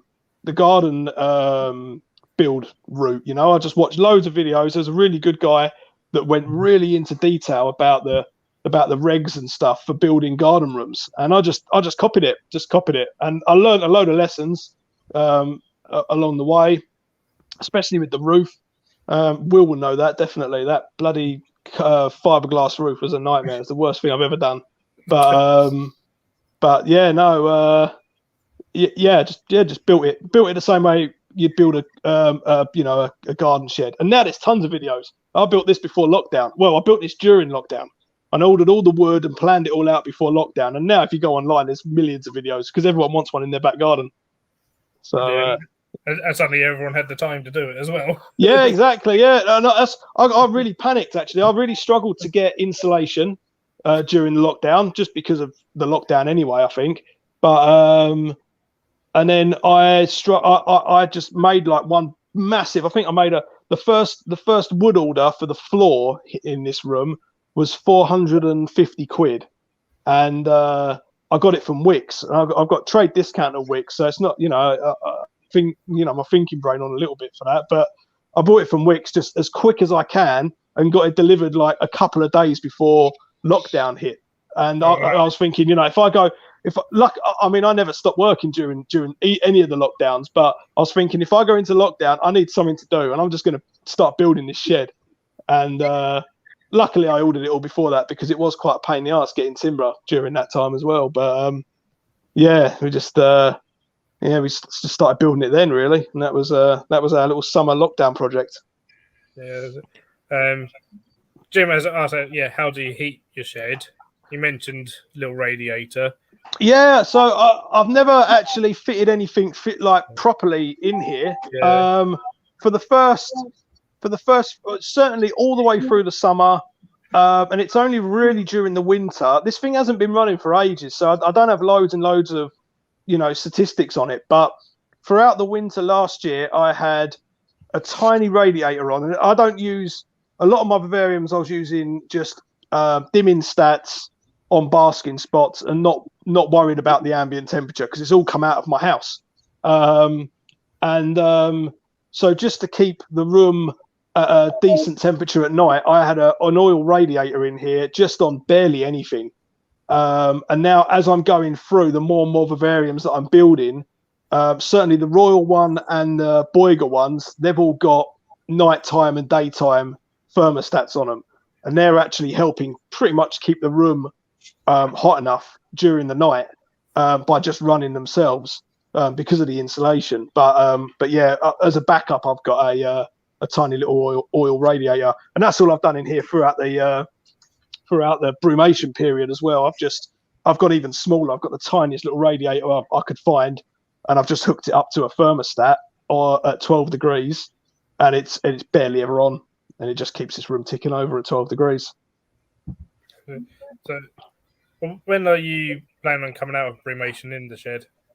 Sort of within the next few days. I've upped the temperature today to sort of 15 degrees to try and start that ramp up before I switch the enclosures on, because obviously the thermostats go down to 19, so it'd be an instant 12 to 19 jump.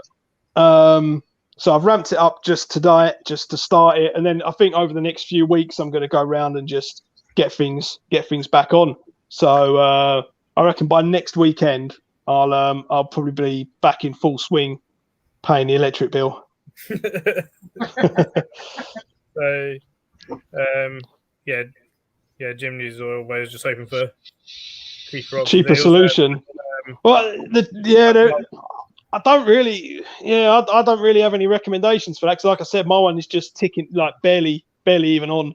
It's just ticking over. So the problem is the only real way of making that better is to insulate better, I suppose, and that costs. I've been there. That cost loads of money. That was horrible. That was horrible doing that. Yeah. Well, then Jim's also thought about controlling mold. Yeah, his sheds are so insulated and humid that mold kicks in. Do you have any issues with mold at all? I did have some mold on the ceiling once. Just random, like a random strip of it where I just wasn't opening the windows. But I've got two little windows in here, and I've got Daisy's door. Like my tortoise, so I do get a bit of airflow in here, and I do have a giant fan as well. So I don't actually have too much mold, and as I'm building my new vivariums, they're all ventilated as well. So Mr. Pine's vivarium and the Royal vivarium, they've all got fans that are stopping any moisture building up inside the enclosures. That's for sure. But they're also, I can see plants just sort of swaying a little bit outside the vivariums because I've got airflow still venting out from all the enclosures. So yeah, that's something that I'm going to make sure I keep on top of this spring, is just to make sure I've got some ventilation in here. That's one thing that I didn't actually ever fit. I didn't fit extractor fan. And now if I could go back, and I might still add it on, but really I need like some serious extractor fan in here throughout the summer to kind of suck the hot air out. But we'll see. That might be a summer project. I think that's even in zoos is often, as I was getting that through to people that aren't reptile people, don't realise sometimes, is I always think, reptiles need it warm, they need it hot. But actually, if it gets too hot, that's arguably more dangerous than it getting too cold. Yeah, definitely. When you go to a zoo or whoever, these reptiles getting too hot, can we get any kind of air conditioning or any kind of? And they're like, well, we insulated and made it so that it stayed warm. And like, yeah, but it's now getting too hot. That's it. And I was thinking about that when I was thinking about what I was going to do with this room, and I wanted like perspex panels or skylights in the ceiling. And I was thinking, I'm glad I didn't go down that route, because that would have been even worse. Like I'm sure the greenhouse at your at Sheproof is a nightmare for that. But when when the sun kicks in, I couldn't think of anything worse in here than 14 vivariums running with all the lighting. So what the problem is that the heat turns off, obviously, because I've got everything's on stats, so the heat's turning off. But the LED stuff and the T5, they run hot. So and that plus, you know, the insulation, it gets very hot in here. So if I had sun beating down from the top as well, it'd be even worse. Couldn't imagine it. Yeah, be a nightmare. I mean, yeah, that's one of my things that work. The tropical house it's a big greenhouse that was built many years ago. It's very out of date. So, but this time of year it's too cold and it's difficult to keep it warm enough. Come the summer when we have like heat waves, it's far too hot. Yeah. I've been there with a temperature gun and like just the wood, you know, some of the wood on there that people may lean on. I've measured that it's 60 degrees Celsius, and that's with all the ventilation open. So you like the roof open and stuff, and it's all like just because the sun's beaming down, heating everything up. And you're just like, this is too hot. This is too hot now.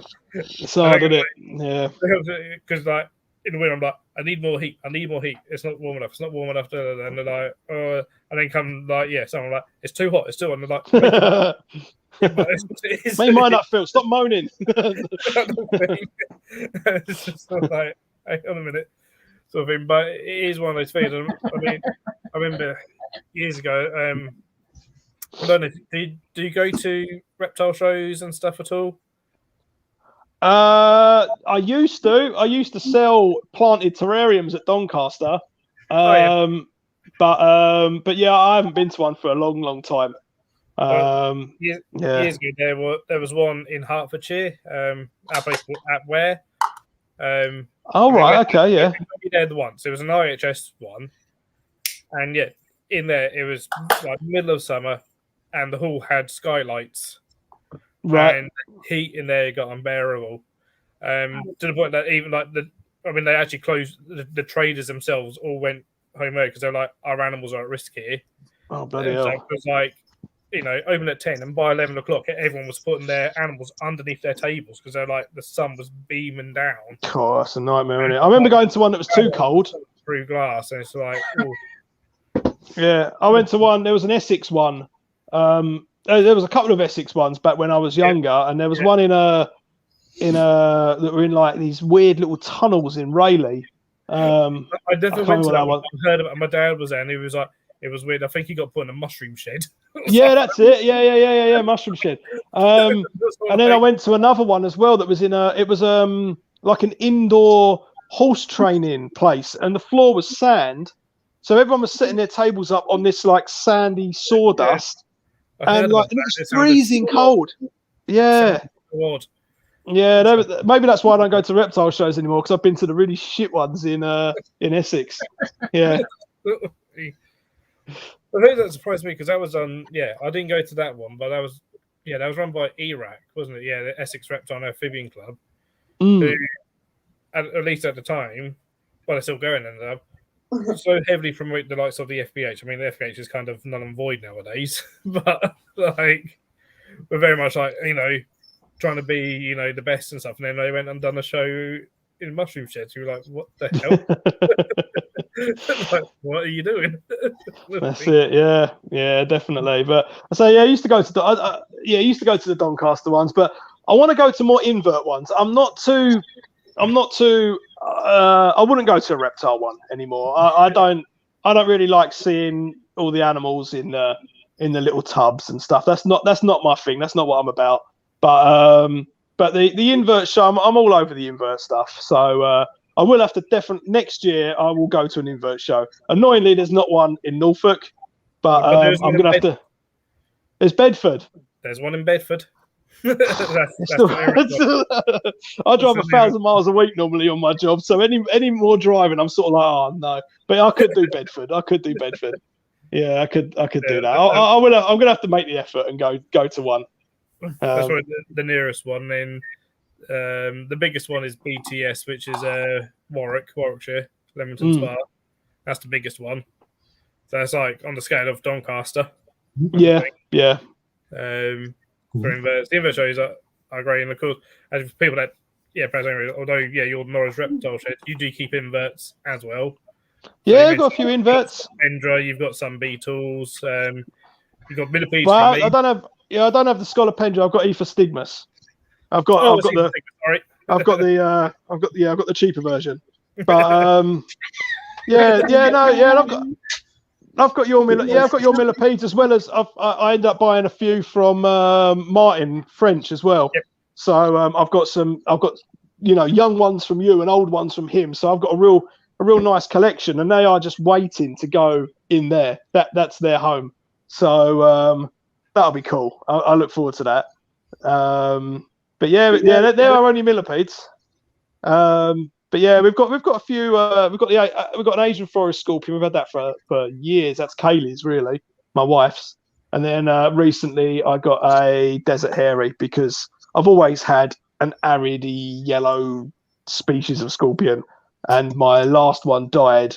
I had a one-clawed scorpion that was a rescue from an airport that someone found in their luggage or something. It was like I can't remember what it was. I think it was a Cuban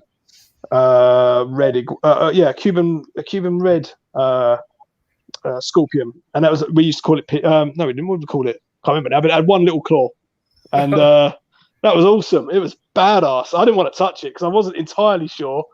I wasn't entirely sure what species it was particularly, but that was cool. And I had that. Stuff comes in. It's only problem when stuff comes in unexpectedly. Sometimes is then trying to ID it. That's it. And I remember my friend's shop, Mark over at Amy Zoo. He just sort of one day just gave me it, so that was cool. And then I think that's about it really. We've got a load of the Pacnoda. I'm going to throw a few Pacnoda in that Viv as well, just for fun. And then I think that's about it really. Yeah, not loads and loads of inverts. I certainly used to keep a lot more inverts than I do now. We don't have tons anymore. I'm just really focusing on the big boy snake views now. So Scott, which Asian forest scorpion is it? Big black one. What was it? Do you know what it was sold as? Oh man, this is ages ago now. Wow. Can't remember. It's probably not what it was sold as, then. Probably not. No. If it was Asia, it's probably Spinnifer. If it was probably, it probably is. The ones all around. They're the ones that took over from emperors. Certainly, like the Spinnifer. I remember Spinnifer trying to be sold as emperors. Right. Because emperors' prices shot up, and they were like, "Oh yeah, well, we can get Spinnifers for this price. Let's get Spinnifers and sell them as emperors. Who's going to know the difference?" It's like they look fairly different to each other. Yeah. Sure, a few completely forgot about the assassin bugs, didn't we? I've got an awesome little terrarium for the assassin bugs. That's the Platameris bigutatis, isn't it? The white spots. Yeah, they're cool, man. There's just tons in there now. There's tons of babies, and it's just I empty out maybe, I don't know, 15, 20 small crickets, 10, 15 big crickets, and it's just carnage in there. Absolute carnage. But that's a fun one. I'm glad I did that. I actually probably that is my most looked at terrarium. Every morning when the lights are on in there, I go and have a look at that vivarium, and I just sit there just spotting assassin bugs. Yeah, that's really cool. Yeah, no, that's really, really cool because I've got the yellow spot assassin bugs here and the King Horrids, young King Horrids. So then obviously, at work we've got white spotted. Yep. Stuff at work. So, but yeah, assassins are really, really cool. Really cool. They are really cool, yeah. And the day I moved them into the new terrarium, I've got them in a 45 wide, 45 deep, 60 tall Exoterra, completely live planted. I want to say it's bioactive. It probably isn't. There probably isn't much in there apart from assassin bugs. But that's really cool. That's really cool. Yeah, I remember seeing a video and it was like, yeah, that's nice. So, yeah, definitely. Yeah. definitely. They'll never be able to come out of there because the way I built that terrarium originally is just tons and tons of little pieces of cork that I stacked up and siliconed them all together, and that created loads of little pockets for plants and bromeliads, and that just means now that there's no way assassin bugs are coming out of there. They're in there for life. Yeah. That's it. Yeah, too many places for little nymphs to hide away. Oh man, yeah. But that's I've been there and done that before, where you take a bit of cork out of the assassin bug enclosure, you leave it on the side. Next thing you know, you've got assassin bugs running around in your room. So yeah, I've learned that lesson before. I wouldn't do that again. That would be bad. That would be really bad. Yeah, but it was probably like, yeah. I mean, I've had people at the park like leave like got sliding glass over the top of our assassin bugs at work, and like I'll come in like after a day off and they'll be where they haven't like closed it properly, or because there's a gap in the glass, I put blue roll in between it just to block off so that nymphs can't get through. But they don't put blue roll in back properly, so it's like, oh no, you're gonna let any nymphs out? What are you doing? Oh no, the worst one I ever had. I've had assassin bugs twice in my life, and I got the first time I had them, I gave them away, and I just saw that comment.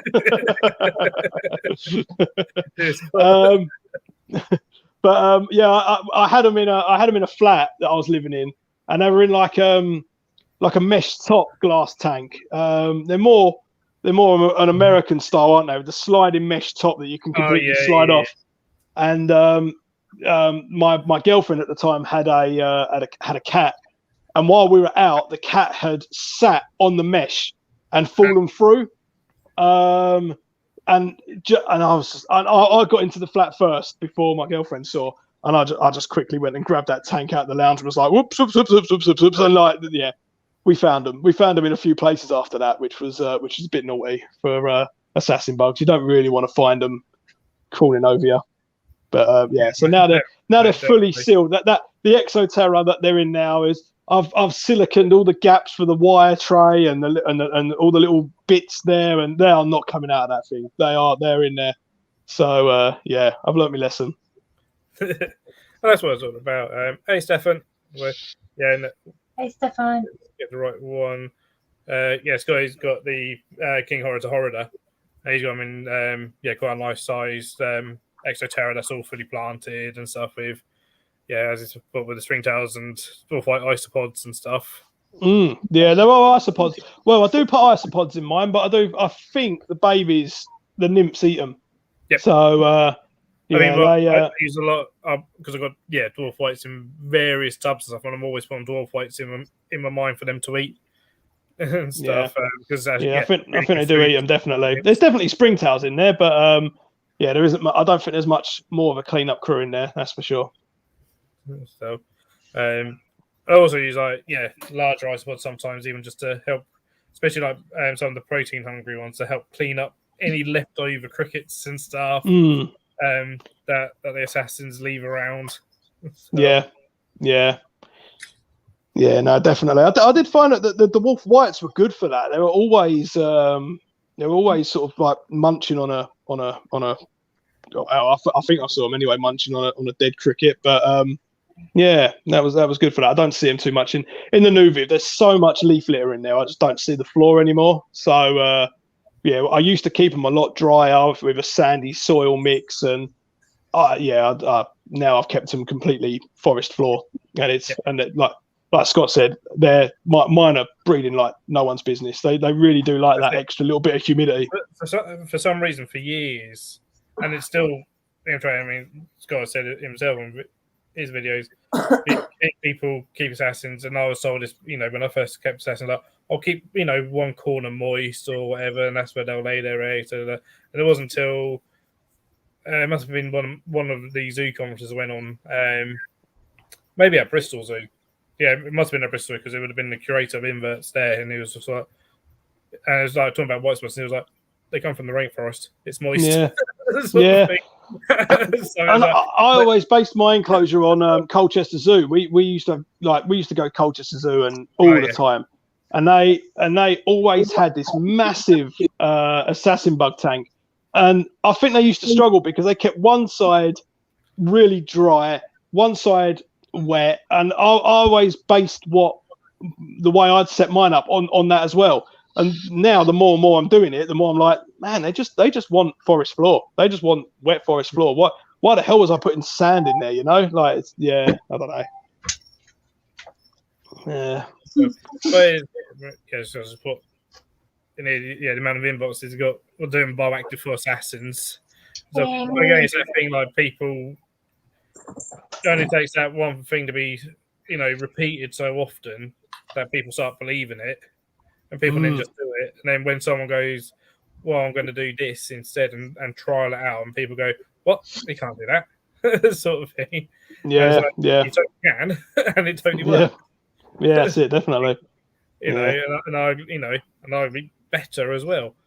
Yeah, well, that's what we said at the start, isn't we? We're pushing the way we keep things. So we've learnt this, and we'll stick to it. So there's no point in staying in the past and doing things, just okay or badly. We might as well, if we know something works and it goes slightly against the grain of some people that don't want to change, then screw them. Just do it. Yeah, that's it. Yeah, that's it. Exactly. And that's all. Yeah, part of it for me is always like, right, I've done this now, but how can I prove on this? Sort of thing. I've got to this stage now. What's the next bit? Yeah, that's it. Yeah, definitely. So my next viv that I'm building at the moment actually is for my Desert Hairy. I've just done a excavator clay kind of background thing for that, and that's quite cool. But that's going on that racking that I built in the last, I don't know, the video back before. But it's all waiting to go into the shed from when it's hot enough. So everything is so just temporarily thrown in that bungalow. And it's just there's streams of animals in different places. So it's a nightmare at the moment. I can't wait to come out here and it will be back in one place. Definitely. So that should be fun. Shelving. So if anyone doesn't know, Jamie done some scaffold sort of style shelving. How fiddly was that to do? Because a pain in my ass, man. It was the biggest pain in my ass. Wow. Quite a few, like the Royal Viv behind me and the Boyga Vivs, they're all timber framed, and then ply is over the top. So they're not a standard vivarium. So I'm no stranger, and I've obviously got ducks. I say I've obviously got ducks, like everyone knows what I'm doing. I've got ducks in the garden. We've got a cat running the garden. So I'm no stranger to, and I've got a shed. So I'm no stranger to joining two bits of wood together. And I could have built that in, an hour, and it would have been fine. But I decided to go down this. I had a load of scaffold stuff left over from a lift job, and I knew I was gonna use it in here. And I filmed it, and I was looking back at when I filmed it. I was like, it's like 10 minutes of me just standing there scratching my head, like, dude, this is crap. This ain't gonna work. But I'm glad I did it because it does look pretty cool. I'm staring at it now. Once it's got all I was originally doing it to try and I was originally doing it so my 45 Exoterras could go on there, my bigger ones, but it just took too much out of the room. It was just in the way of my Boyga Cynodon. So it's going to take up. It's just going to be a little inverse shelf now. Basically, it's going to have the centipede, the scorpion. What's it got on there? The Madagascan hissing cockroaches and the Pacnoda. So. Yeah, and then my tools underneath it. So that'll look cool when that's up and running, definitely. But yeah, it was pain in the ass. It was fiddly, and I should have known it was fiddly because they're fiddly enough to fit on lifts. Like I'm fitting them, 10 stories in the air, and they're fiddly then. So I don't know why I didn't know. I didn't cross my mind. And it was the last day of my Christmas break, and I was like, I'm going to go and do this. And I came out just like sweating, like, this is crap. Why not spend my last day of my break doing something that I hate doing on lifts anyway? So, oh well. It was fun, I suppose, when you look back at it.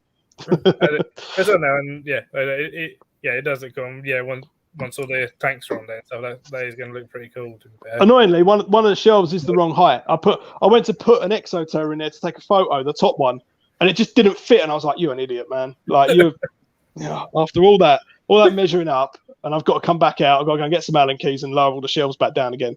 But well, that's easy in comparison. We've all done that. Oh yeah. So yeah. Cool. So you mentioned what other animals have you got in terms of animals in general? Because you mentioned your Boigers, you got your Royals, you got your ducks. Got the ducks, yeah. So we've got we're trying to own a small petting zoo here, basically. But yeah, we are, me and Kaylee, my wife, we are suckers for taking in animals. If animals that are in need, I've been stung before with mites, and I try not. I don't do it now with the reptiles, but I used to, which is why most of these are in here, because I used to take them in. But yeah, we've got five cats indoors. They've got their own cat run, and I'm just in the process actually of building them a 5 meter cat run, 5 meters long. It'll look like it can house a small mammal in there at a zoo. So you'll be able to put a tiger cub in there and it'll be fine. But yeah, so we're in the process of doing that, and then further down in the garden as well, we've got 2 pairs of ducks, and that was a fun story. We ended up. My mum rang me one day and said, because my parents live in Norfolk as well. There's loads of ducks in Norfolk. In the little towns, there's always ducks everywhere. And my parents rang me and went, we've just found 3 ducks down the drain and outside their house in their driveway. And their next door neighbour, I think, had poured bleach on their driveway on like the same day or the day before or something. So these things were knackered. They were covered in like Jay's fluid. And so we went down there and took them. We were like, well, they're not going to, they've got no chance of surviving. So we took them home. We ended up getting loads of veterinary treatment, and they bonded to us. And we ended up keeping them 3 ducks, in the house. My wife could walk them out into the garden for the day, walk them back in. They'd follow my wife. It was mad. And as they grew, we started going, oh no, we've got 2 males, we've got 2 drakes. And obviously with ducks, they then get eyes for females, which happen to be their sister. So now I've got 2 males fighting over a female. So another animal sanctuary up here that we work with, that we do some volunteering for, had said to us, just take one of our females and throw it in the mix. Hopefully they'll pair off. And that didn't happen. So now we've got 4 ducks, and we've got 4 ducks that are fighting. So which is why now we've got 2 duck runs in the garden, both with ponds with filters that I've made. But yeah, so we've got the 5 cats, we've got 4 ducks. I think we've got 14 or 15 snakes. I can't remember. But and then back in the lounge, we've got what have we got? We've got the 2 Crested Geckos, standing day gecko, Amazon milk frog, and Leopard Geckos, and the muddy eye Croc skink as well, which was quite a cool one. And yeah, that's about it. Oh, and Daisy the tortoise, of course. She's in the fridge. I forget about her. But yeah, then we've got Daisy. And for everyone who doesn't know, Daisy and tortoise in the fridge for hibernation, not just because Jamie fancied. She was misbehaving. I just put her in the fridge. Yeah, no, she's got, Daisy's spoiled. She's got her own fridge. She has her own fridge for the winter, in the spare room, and she's actually sharing it with 2 of my mum's tortoises as well this winter. So yeah, she's surrounded by boys in the fridge. But yeah, that's fun. Yeah, that's fun. I do like the fridge technique. To be fair, I've done that for a few years now, and that's yeah, I've never had a problem with that. That's really good. It's just I can forget about Daisy. I open the door every day and I weigh her every week, but I can just there's no stressing about it. I know everything's going to be spot on. That's it. Yeah. I know someone near, well, sort of fairly near Ipswich, and he invested in like pretty much the most accurate wine fridge you can pretty much get. For his tortoises as a hibernation fridge. So as the thing was mental, really cool. But I was like, damn, it was like the fridge itself was like $3,000 or something. That's it. Yeah. It was all like, it was like, yeah, but it's got all these fans in it already because it's like designed to keep wine at the perfect temperature and all this, that, the other. And it's all like, cool. You can do it with a cheap fridge, though. Yeah. I'm actually on the lookout this year. I did. It took me it was a bit of a pain getting the fridge to the right temperature, but yeah, this year I'm on the lookout for like one of those like under counter sort of like Coke fridges or something, like a drinks fridge. But yeah, but at the moment a normal fridge does work perfectly fine. That's yeah. Scott, what snakes have you got? Well, snakes. So we've got. I'm just going to start going round. So I've got a Boiga Cynea. I've got a male and a female Boiga Cynea, and I've got one of their babies as well from when I bred them a few years ago. That lives in the lounge. Boiga Cynodon as well. I've got one of them, and then we've got the Taiwanese beauty snake, Northern Pine snake. I've got 2 Northern Pine snakes. I've got Mr. Northern Pine snake, Mr. Pine, sorry. He's the father to a younger one that I've got that I bred them a few years ago, and someone gave me their baby back last year. It's not a baby, but his baby back last year. So I've got 2 Northern Pines now. Again, I've got a pair of false water cobras, a Californian king snake, a rescue corn that is the narkiest corn snake ever. Absolutely nuts. It was found in someone's kitchen. And what else we got? We've got the hognose, 2 royal pythons. That's enough in it. I think that's it. Yeah, that's it. Yeah.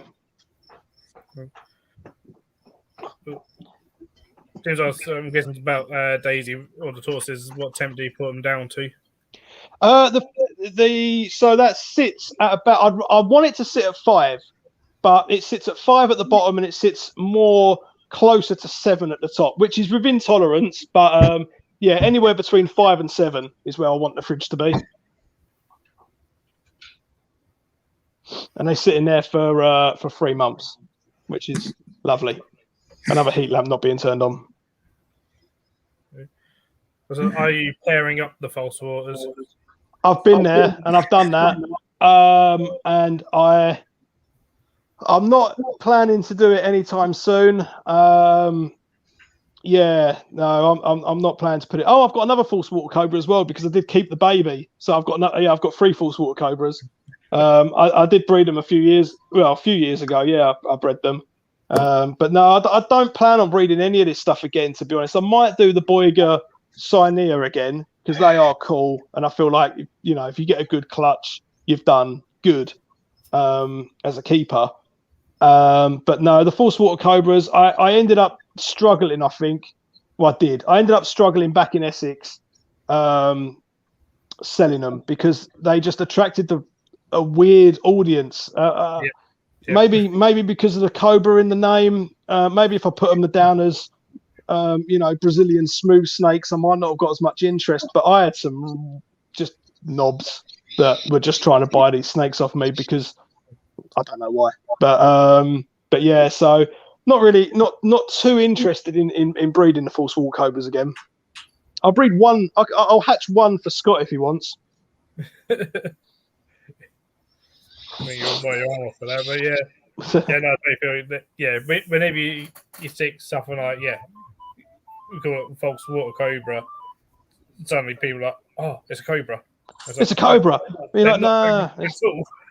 No, they're not cobras at all. No, they're a pain in the ass, but they're not cobras. Yeah. Sort of thing. Yeah. And stuff, and then people get attracted by and it's anything you call anything a false whatever. People get attracted to that name that's been named after, thinking like, oh, it must be this, I was like, no, nothing like that. Scott Spot Defo. Oh, there we go. Yeah, there we go. I'll hatch. I'll Oh, there we go. Here we go. We're selling reptiles here. I wouldn't sell them, to be fair. Yeah, I don't. No. But no, yeah, no. Yeah. So the Boiga Cyanea definitely, but yeah, false water cobras maybe. I do actually want to make because they're both getting a 6 foot viv each. And the way I'm planning it is I'm going to make them join with a door. So if on days that or times of the year where I want them to be together, they will have 12 foot by 2.5 foot by 3 foot of enclosure, which I think is pretty cool for false water cobra. So yeah, we'll see if eggs come out of them.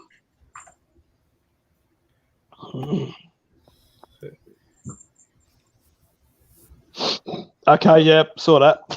Will do. Oh, who did it? Who just took a poop? It stinks. Cat farted. Oh, probably one of them just probably took a big poo.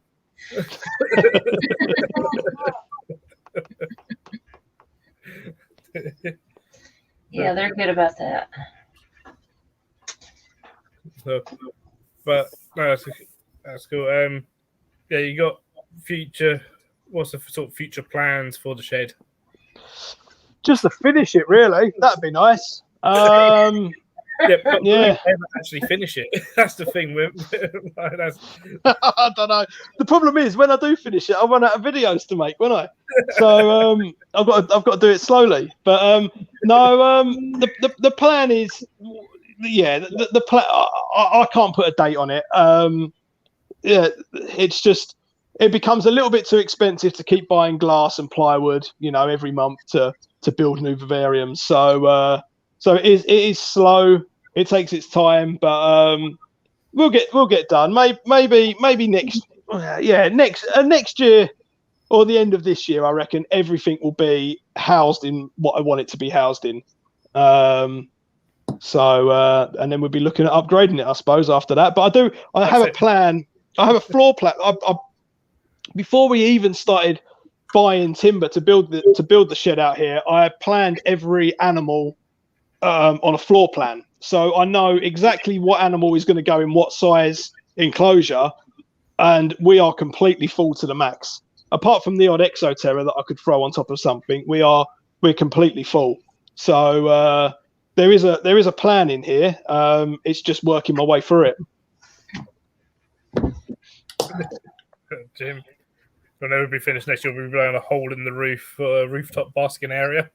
That's it. Yeah. You wait, I'll end up, someone will dump an iguana on our doorstep or something. We'll end up cutting a hole in it and putting an aviary on the side or something. You wait. We'll see. We've got enough room at the end just for a little crocodile. You never know. We'll see how good the YouTube channel goes. That'll get the viewers, won't it? Before, a lot of people don't, but people do keep green iguanas outside in the UK. Yeah, you can. Yeah, you can definitely have aviaries for them and let them out. 100%. I don't. Have you come across? It's not his real name, but Dougie Smith. My wife's just texted me saying an iguana would be awesome. So there we go. Maybe that's what's happening. Dougie Smith, yeah, I know Dougie Smith. We're all jealous of Dougie Smith, aren't we? Come on. Oh, his enclosure. I mean, again, I meant to talk with him. That's where I first met him, and ever since then, some of his enclosures he does. And then when he was like, yeah. Got my green iguanas living with ringtail lemurs outside in the garden and stuff. And his green iguana, I mean, he's got photos of his green iguanas going outside and it's 2 degrees. Yeah. I swear there was a picture, wasn't there, in the snow? Completely their choice. They don't have to go up there. They've got heat. They've got a big heated shed that they can just stay in. Sort of thing. But they want to go out there and graze. Yeah, sort of it's mad. And it's absolutely mad. You see his pictures and it's one of the healthiest green iguanas I've seen. It's such a healthy looking animal. Yeah, he does it. Well, all his animals look healthy, to be fair, don't they? He's one of very few keepers that can keep the retics and those giant snakes. Just he's given them a room that's half the size of my shed just for one snake. There's not enough people doing that. That's it. I recently built basically a log cabin now in the garden for one of his retics Yeah. stuff, and it's that whole. Well, again, he does the whole thing of like it's a zoo style enclosure for his animals. And It's better. To be fair, it's better than it's better than some zoos. I've seen retics kept smaller than that. Oh, totally is. Mm. So, I mean, as well, like, because he's got a sawmill like down the road from him that he just goes and gets all the outer bark of everything, and just that's his background. It's all natural wood and stuff, and a bunch of plants, and then he does some interesting mixes as well. Obviously even put day geckos in with retics. And it's worked. Yeah, definitely. What are you showing, Ellie? Oh, that's what was in the wax mountains. I was being nosy. I saw it and ooh, what's in there? If you run out of room, start digging down. Oh no! This is too much already. I can't. It's got to be an end in sight, hasn't there? There's definitely got to be an end in sight. That's it. I mean, once you got like everything done, then it will just be a case of then you let's start again, go round again, and it will be. And that's the way, isn't it? Because some plants do good, some don't. Your soil kind of needs replenishing, so there will be stuff to do. But the day I can walk in here and just look round and go and know that I haven't got to build something new, I do look forward to that, definitely. That will be a good day. When I've just got to come out, if I just sit, if I get home from work and go, do you know what, this weekend what I've got to do is I've got to take out one vivarium, put new soil in there, and throw a load of new plants in there. That'll be a great day. Yeah, I can't wait for that. All right, Scott. See you later. Cheers for doing it.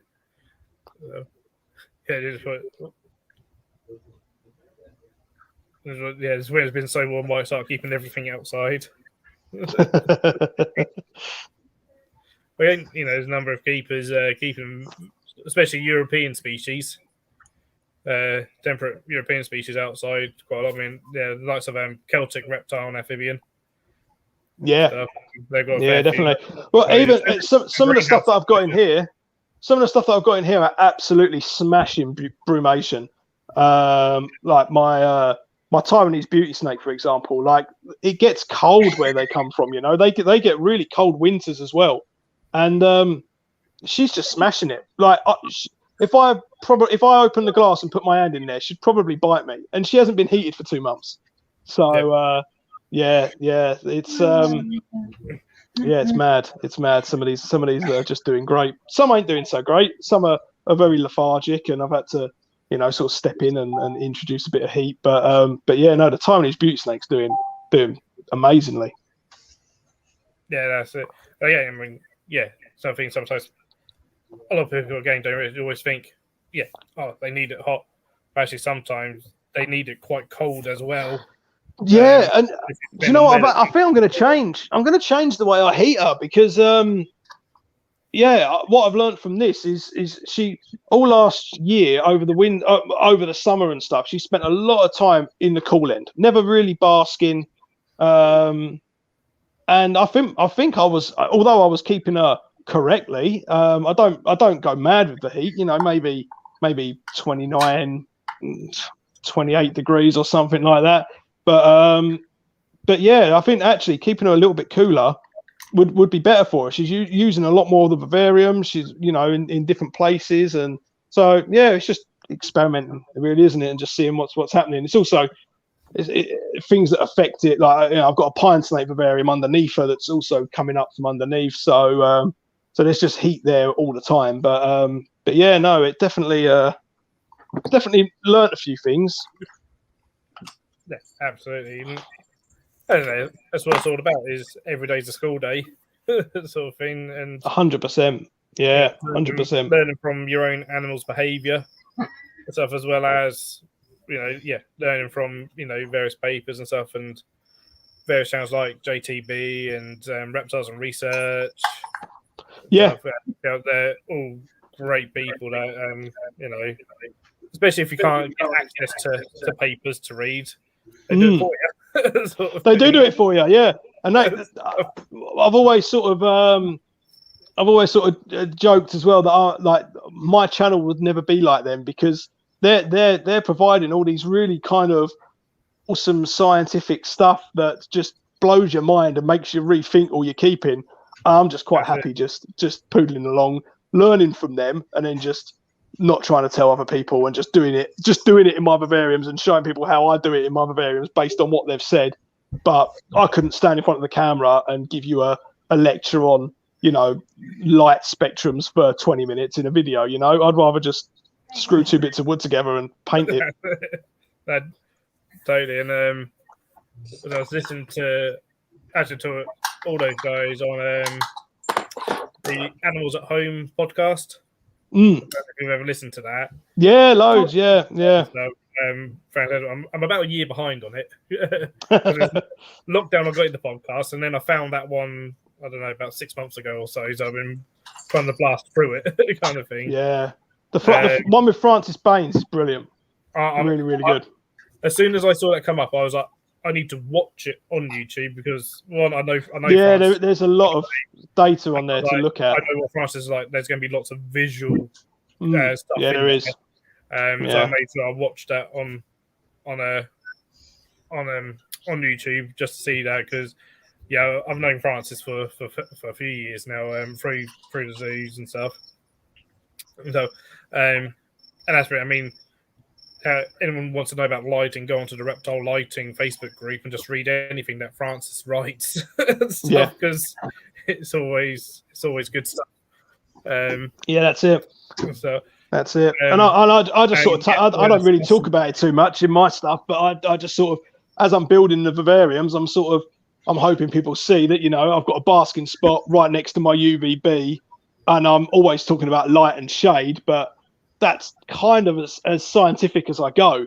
And I try and lay it out in real simple terms, you know, like make it understandable, you know. The snake, give the snake an area to be hot, and if it's going to be hot in that area, it's going to be sunny, it's going to have UVB, of course. In the shade, it's not going to be like that. So why would we put these lights in different places? And then I always mention that, you know, I had the LED battens as well. It just kind of brings the whole spectrum of light as good as I can anyway together, and ties it all in together. So but yeah, it's all thanks to you know, people like JTB and Reptiles and Research and Francis Baines. Definitely, I went on a brilliant course with Francis. Francis Baines was a guest lecturer at a tortoise talk at Colchester Zoo about 10 years ago, maybe even longer than that. I can't remember, and that was brilliant. You know, if that, I remember, I kind of remember, you know, as much as I can from 10 years ago, but I wish that was like last weekend. You know, that'd be amazing. So, but yeah. Night, Geoff. Have a good day or a good time at work. So, as it was, I was listening to one. I think it was one of their round tables with Dylan. There's something, JTB, Celtic, and Reptiles and Research, and so they're saying how, like with JTB and Reptiles and Research, they may take like a month or more to plan their videos. Yeah. Through all the papers on things like choosing something, whether it be, you know, Royal Pythons being semi-arboreal as like, you know, one that kind of, you know, a lot of people disagree with wrongly. So, and like, going through the papers and be like, right, here's all the research, here's this, that, and the other, and to break down those ways, because again, it takes a skill to read a paper. Yeah. So and remember it. I'm rubbish at remembering stuff. Yeah. And so, like, scientific papers are definitely not for everyone.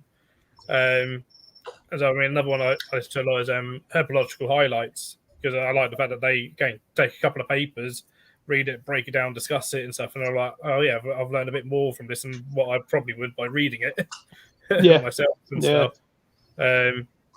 Which is absolutely fantastic. Great chance for anyone to check out. Wills, have you lectured at a uni? It wasn't a proper lecture, but I did do a talk at Shuttleworth College. Not Shuttleworth. Oh no, this is going back years now. But I did a talk about our rescue centre and some of the tricks that I kind of used to help rehabilitate. We had a lot of iguanas and things like that, and I used to really try hard to make them get them to a point where we could maybe find good homes for them. We used to play with a lot of big monitors and iguanas and stuff like that. So I did a bit of a talk about how that was. It was more of a I actually used the fee that they paid me to buy all new lighting for the place. But that was I can't remember what the name of it is called now. It was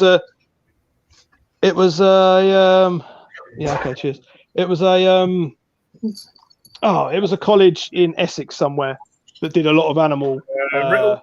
Reptile. There we go. Reptile. Yeah. So it was there. We did that, and that was quite cool. But I wouldn't have called it a lecture, but yeah, it was fun. And I took a black and white tegu there as well, just to make sure everyone was listening to me when I was talking, because they knew they could stroke the tegu afterwards. That's it. Yeah. So sometimes you got to bribe students. Sometimes. Yeah, right. Yeah, you will listen to how I trained an iguana. You can touch the tegu afterwards. So, totally get that. I mean, years ago, I done a sort of, I guess, sort of like, kind of lecture talk. Canterbury Christchurch University on zookeeping and being a zookeeper and stuff. Unfortunately, I couldn't take anything really with me to show off, because I was staying over the night at Steve Trim's place and stuff, and his wife Carol, who's one of the lead lecturers there and stuff. But definitely helps if you got props. Oh, definitely, yeah. And especially if they're living. If they're living 100%. They're like, if I pay attention, I can touch this animal. Yeah.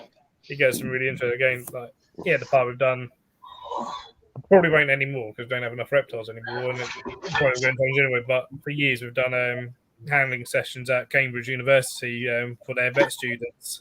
Right. Yeah. Nice. The anatomy building right in the centre of Cambridge. And stuff. Yep. I bet that was cool. Yeah. So cool.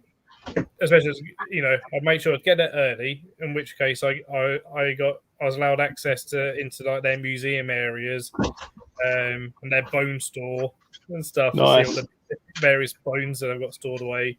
Yeah. Yeah. But again, like, that was always like the highlight of the students, like, especially that day, but certainly that week and stuff as well. Like, when we get to see reptiles and stuff.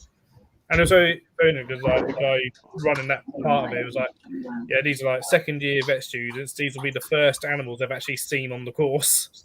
That's the problem, isn't it? They don't see too many reptiles, from what I understand. I mean, I can't really comment too much on vet stuff, but from what I've heard from vets is they don't see too many reptiles when they're training. Yeah, normally not unless they specifically go on to do that afterwards. But these are Cambridge vet students, and they don't really see any living animals or any kind of animals in the flesh at all for most of their course. So then you're like, you're trained to be vets. It's mad. Yeah, it's mad, isn't it? Some stuff. I remember one that was like, talking about a frilled lizard, I think, or whatever. I took a frilled lizard with me, chatting about, and literally they went, "This is the first animal I've ever seen." I'm like, first animal? Yeah, that's what they said. I was like, "You sort of dog or cat," and they're like, "No, not even a picture of an animal." One that's not true, because like you've clearly seen like pigeons, you've seen this, that, the other out in the wild sort of thing. So don't tell me, but like to them, there's like, they're like, "This is the first animal I've ever seen." It's like, it can't be.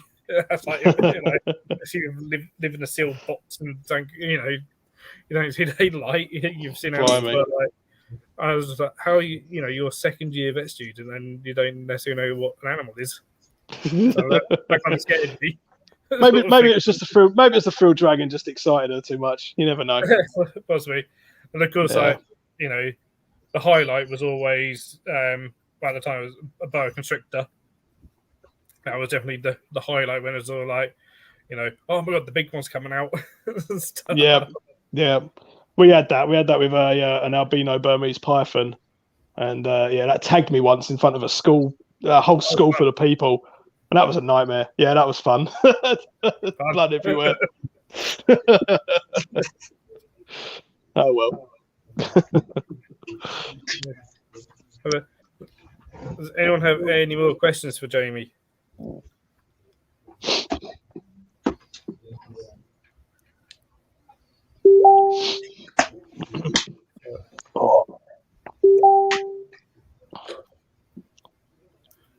Jim thinks he's here. That's nice.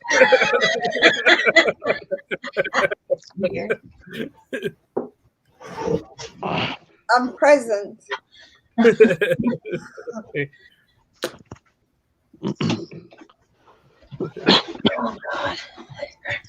Not mine. Not yours. No. Not yours. What's not yours, Mark? Ali said she's pregnant. I said he's You're not. pregnant. Present. Here. Okay. That'd be one hell of a way to announce it. just drop it into a live stream. Just Welcome back, Michael. hey, Michael. Welcome back, Michael. Oh, Catherine's there with Phoebe the pigeon. Nice. Hey, Phoebe. Sweet girl. Phoebe the pigeon that seems to love to attack a stuffed pigeon. That was cool. Yeah, we're easily amused in here. So if you go back and read the chat, and we're talking about poo. It's just how we are. Yeah, the chat.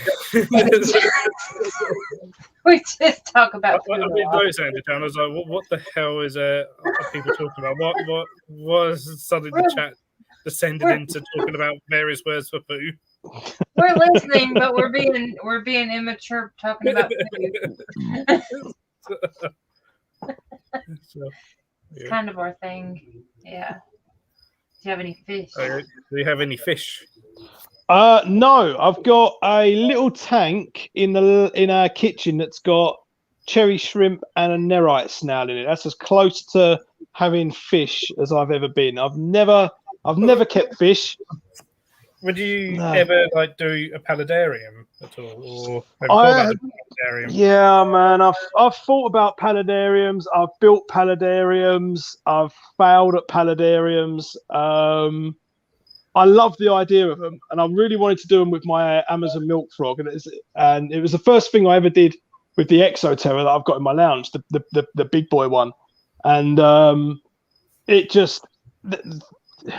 They're getting the more and more people are filming them, but back 10 years ago, it was really hard to build them for me because I was really struggling with just the construction of them and just keeping the water in that area, and not letting it saturate the soil too much or leak into a drainage layer.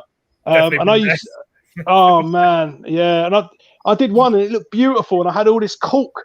But I had all this cork tile lined up along the front, and it had this big water section in it, and the cork was just wicking water out into the soil, and it was just leaking, and the Exoterra leaked. So I've just given up. And I've never kept fish in a paludarium. I've had a few paludariums temporarily, but not. I don't have any at the moment. I prefer to actually fill them full of soil and put cooler. I've done the waterfall one recently, but that hasn't got a pond in it. So that is just a big water layer underneath in the drainage layer for that. But I prefer to build the soil up really high and then just throw a load of cool plants in there, and then I'm done. That's sort of where I am with that now. But yeah, I've been down that route before, been stung. But no, I never kept fish, and I was taken on at the Sea Life adventure that I worked for in Southend. I was taken on as an aquarist, and they never got it for like a year. They were trying to train me to work with the fish, and I kept being like, guys, can I just go and play with the reptiles? Like, I can do so much more to the reptile area. Let me just go and do that. And it took months and months to convince them that that's all I wanted to do.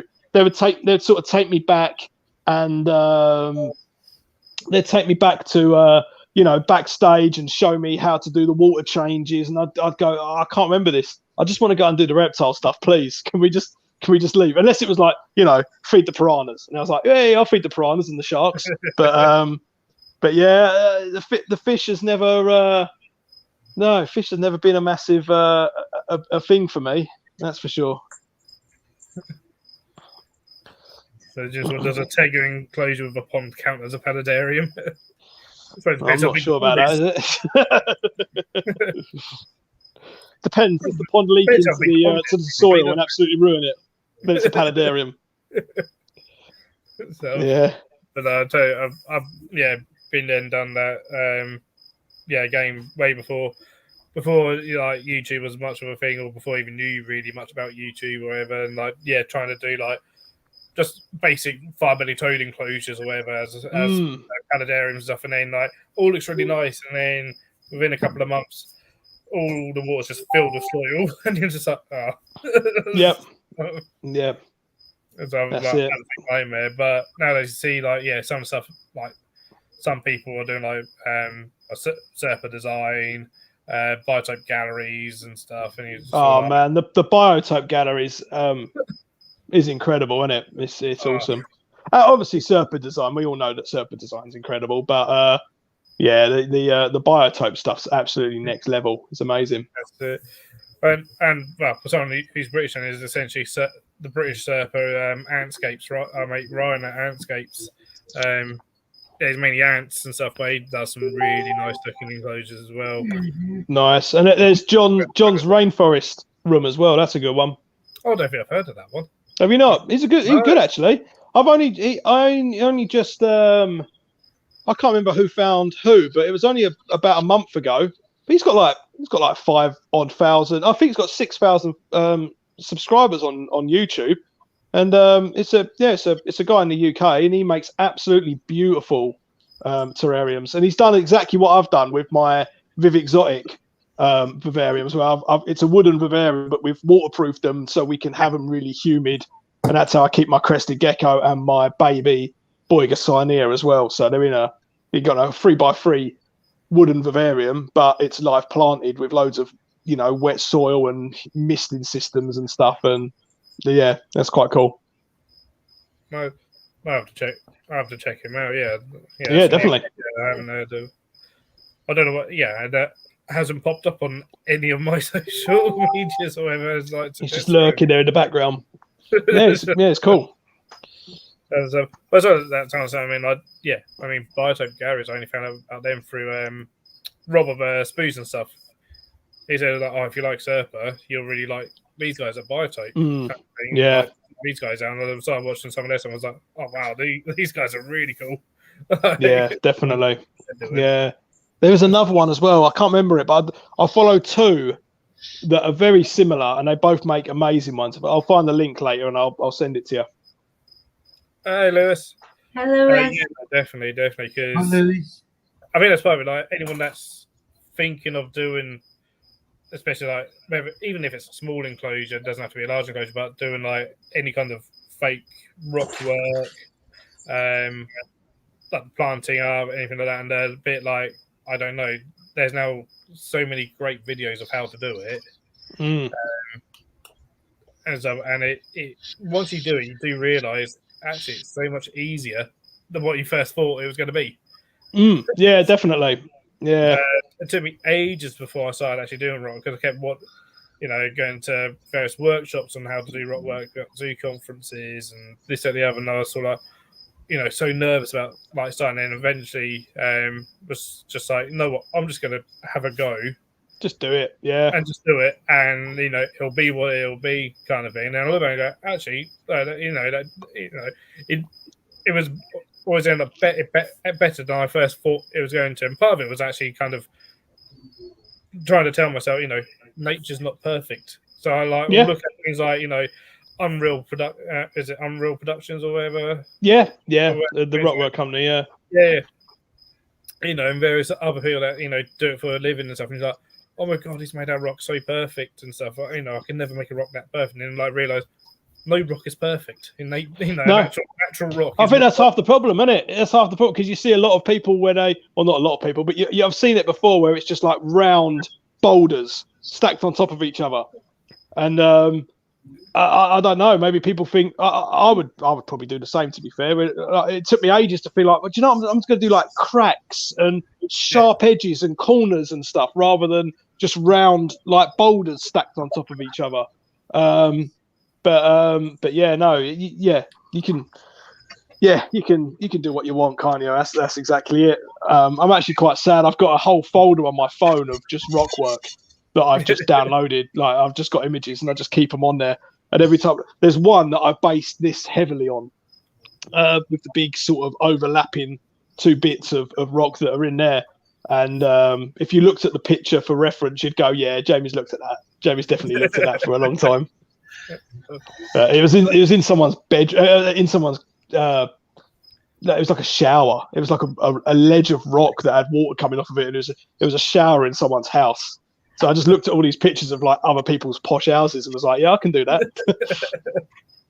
That's it. I mean, like most things, me like when I visit another zoo, like I'll take photos of the animals there, but I'm also taking like so many photos of like their rock work or how they're themed the enclosure. Yeah, yeah. Like, maybe I can replicate this a little bit. It's a curse, isn't it? I think when you're making things, the worst one for me is I spend a lot of time driving around looking at the side of the road for good bits of wood. It's constant. I'm constantly looking for a bit of wood to put in my vivariums. So I'll just be driving along, and if there's like a patch of woodland to one side, I'll slow the van down and I'll look, and I'll be like, is there anything in there that I can come back and get later? And I'm just constantly doing that. Yeah. As it, going through, a walk in the woods and stuff, and like that mossy log. That mossy log is perfect. Yeah. My wife's called me back into the van before, where we've been parked up in a car park, and people have walked past me. My wife will be sitting in the van, and people have walked past me when I'm walking out there with a saw in my hand to go and nick a bit of oak that's been cut down, and I want a bit of branch and it's too long.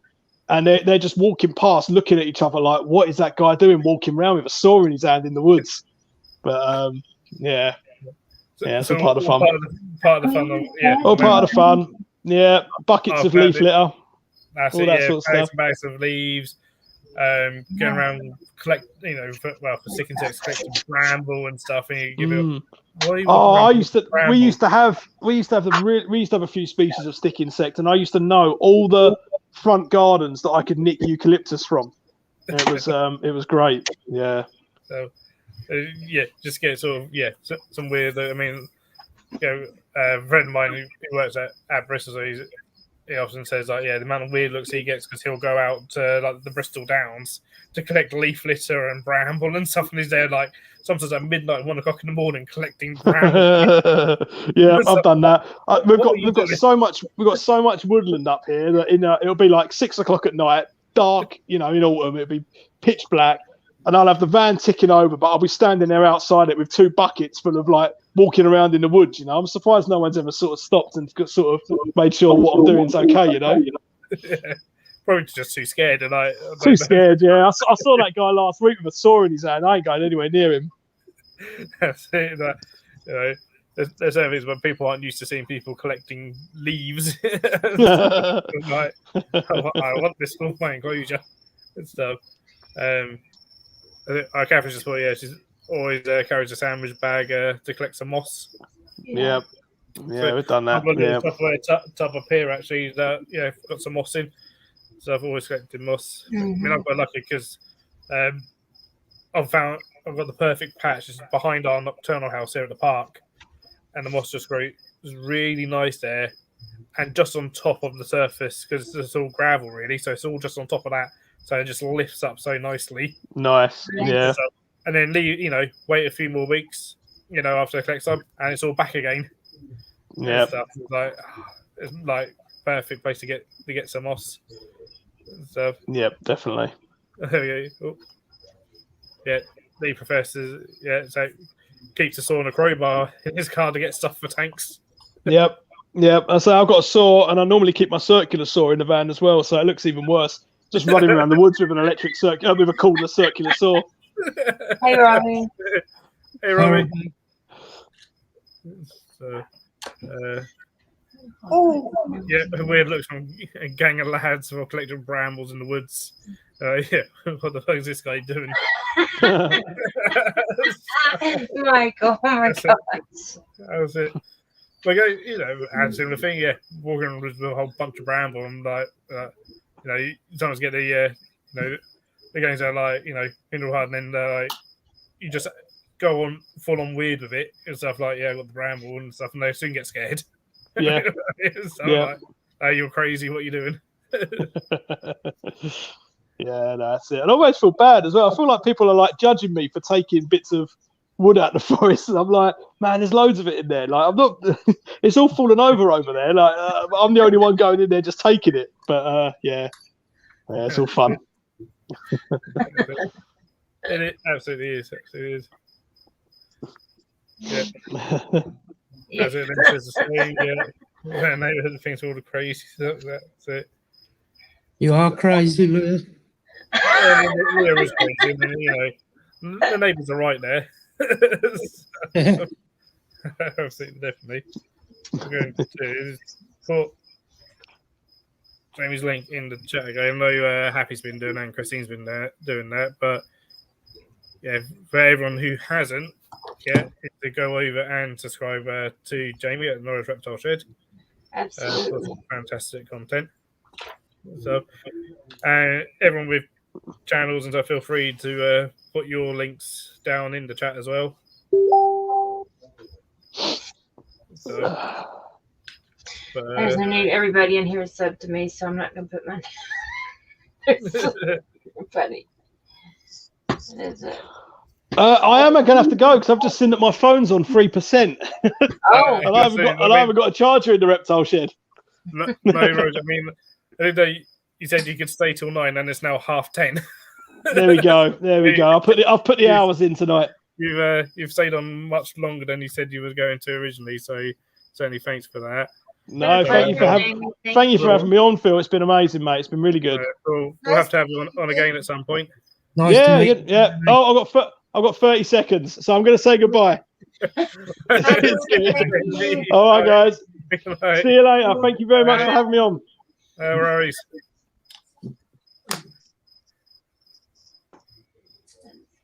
in 30 seconds. Yeah, he had to go. Oh, no. You were definitely right, Ellie. I know. I told you would stay on longer. He was like, no, I won't. That's great. So, Yeah, you just noticed that, Dave.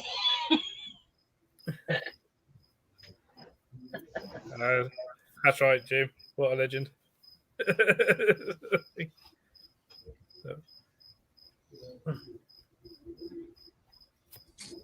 Yeah, I'm hoping for this year to go over and see his collection, hopefully.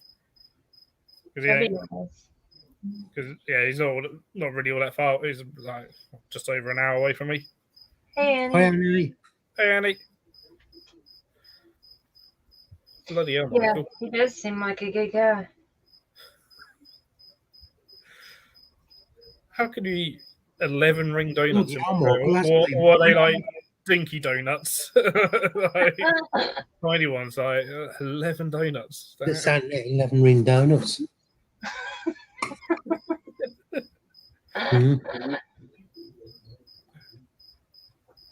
Yeah.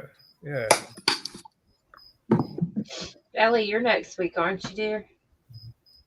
I'm next week. Aren't you? I'm Ellie. Oh, dear Lord. Yeah, I'm on next week. Good, Annie. Thank you. Hope you're well. Oh, yeah, it is my turn next week. He's put not very big ones. I was going to say, yeah. If they're like. Sorry, Phil. I didn't mean to interrupt, but I'm actually getting the routine in order. I'm getting the rotations in my head now.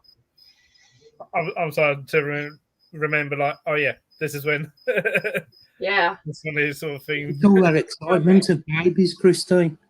Huh? All that excitement of having babies. That's it. Yeah. Yeah. No. Oh, I don't mind. Okay. Phil, I hope you don't mind, but did I tell about my stream tomorrow? Sorry, what? Do you mind if I tell about my stream tomorrow? No, yeah, go for it. Go for it. Okay, so at 2:10 y'all's time tomorrow. No, not 2:10 my time. 7:10 y'all's time tomorrow. I'm gonna do a family-friendly live stream, so some of the younger ones can feel comfortable coming up. And at 9:00, there's not going to be a cutoff. I just want to include some of the younger ones that may feel a little left out. So just if you come, just try to hold off on the cussing if you don't mind. But I do want to, maybe we can bring on Thomas and Chaz and stuff like that so they can feel, welcome. And, just wanted to let you know that. But that's what I want to do. I want to kind of perk up the younger generation so they feel involved too. So. Good idea. Yeah, absolutely. So. Oh, Yes, thank you for being on, Jamie. yeah. Cheers for coming on. Thank you so much. What now? Because we've got some future geniuses in the hobby right now that, we should include. Yeah. The younger generation, they're the future at the end of the day. Sort of thing. Whether people want to admit it or not, they are the future. They will, take over from us and stuff. It's like, every kid that comes to work, is a potential future zookeeper. Yeah, exactly. Stuff. Yeah, that's right. No cat jokes tomorrow, Mark. No. I know you wouldn't do that because I know you wouldn't, but Dee just wrote it in chat. I was like, Christine. Yes, dear. Mark is not to be trusted. Do you think what we should do is get Sandra just to put some gaffer tape over Mark's mouth for tomorrow night's stream? Ask Sandra to apply the filter. I'm going to be live tomorrow. Yeah, I know you will, Mark. Jamie on again definitely at some Yeah, point. he was pretty cool dude, wasn't he? Oh yeah, no, totally. Yeah, I can't wait to check out his channel, see what all he's got there. No. You should know by now anyway, Ellie. I can talk about your pussy on private messages.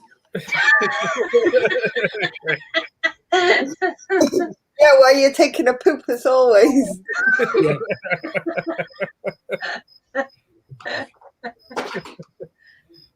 I know y'all will be good. I was just explaining that it's going to be family friendly. That's all. Yeah, I know y'all be good. Like you say, it gives the kids a chance to, have a chat and feel involved. And yeah, hopefully we can get some up on the video showing off their lizards and inverts and stuff. So yeah, maybe I can make it up bi-weekly or monthly thing. We'll see. We'll see how it turns out. after having an argument. Look at all of them. Look how precious. Hi, babies. Oh, I love the socks on that one. Oh my goodness. What do you want? Oh, allowed to sit in the chair. yeah, Ellie turned into 3 cats. Yep. Chair has been claimed. So if any of y'all do have kids, you can bring them to the stream tomorrow without any worries.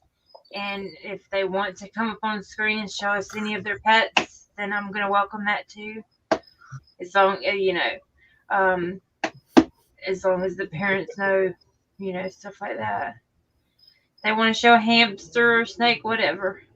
We'll see how it turns out, but it's like the milk ad where they grew. I probably end up missing most of tomorrow. I might see if I can catch some, but I got work to do as well. Yeah. It's okay. I know you stay busy, but yeah, if you can come, that's wonderful. Let's see.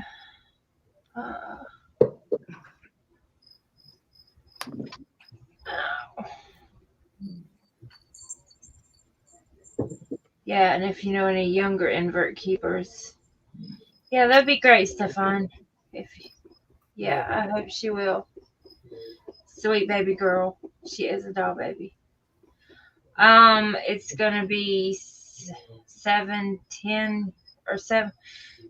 After Scott's video. Yeah, right Sorry, after that's Scott's Scott's video. Yeah, right after Scott's premiere. Yeah, that's it. Yeah, that'd be lovely, Annie. I want the younger generation to come on there and feel welcome, and they can talk to us and show us their animals and ask any questions. It should be fun. Yeah, yeah. It's all right, Leah. Just if Terry wants to come on, he's a child. Yeah. He's a big kid.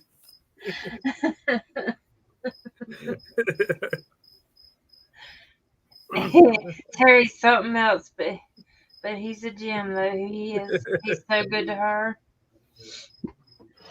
Let's see.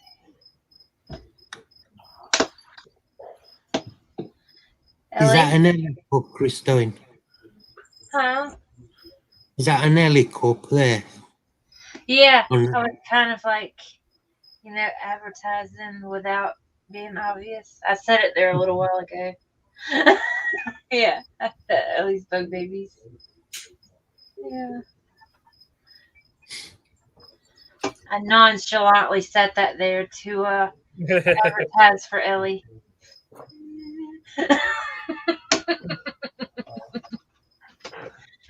Yeah, Terry's something else. He is a goofball. He is a goofball. They just love the spam messages of like, oh, we think you're perfect to promote this product or whatever. Oh, And yeah. we really, normally I don't look at them, but I've got one of like, for me to be an ambassador for women's clothing. That is a perfect fit. Like, yeah, they're really paying attention, aren't they? Of mini activewear, we think it'd be the perfect to help promote our carbon neutral activewear. It's like, Phil, they may have watched the streams where you put on the that tutus could be it. and that could be it. And it's like, man, he looks so awesome. He could really support this stuff. It was like,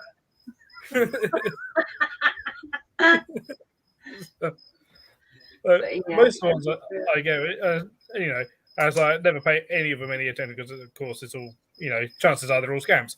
So Yeah. they're all going to be scams. That's why you Absolutely. put it. But most of them at least are like things that you're looking like, well, if that was real, kind of thing, like or whatever. There's, it'll be like very, very, It's like better metal. than what I get. I only get, do you want a sugar daddy? I pay so much a week. They keep coming, like I keep blocking them and they just keep coming. But the thing is, I think it's attached to Scott because every single time I'm on Scott's stream, I get one. I get a message for a sugar daddy.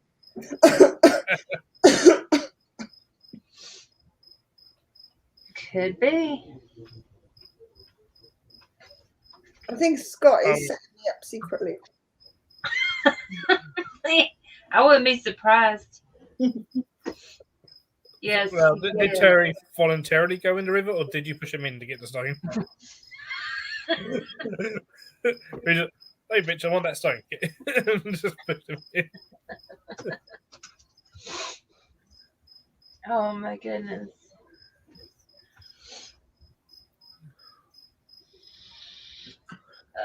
Getting ringing in my ears. It's so annoying. I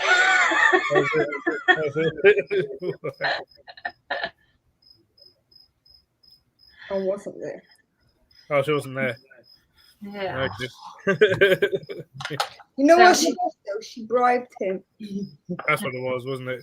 Yeah. That's what it Like, was. you will get me this, or you will not get this.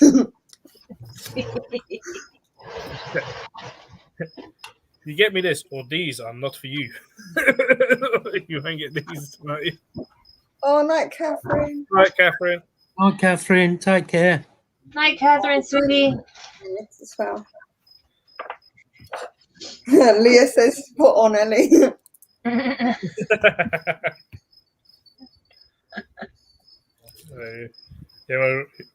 If Lee wasn't there, he just fell in himself.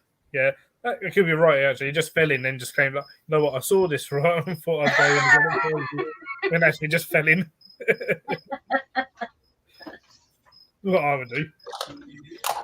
See, I'm the type that wouldn't even fall in. If I seen something, I'd be straight in there. I'll be like, I'm getting that.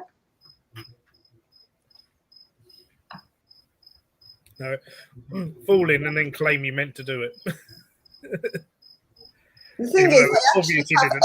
evidence where I willingly went in the river and stayed there for about an hour. And my kids even joined in too. So nice like that. Nice. That's nice.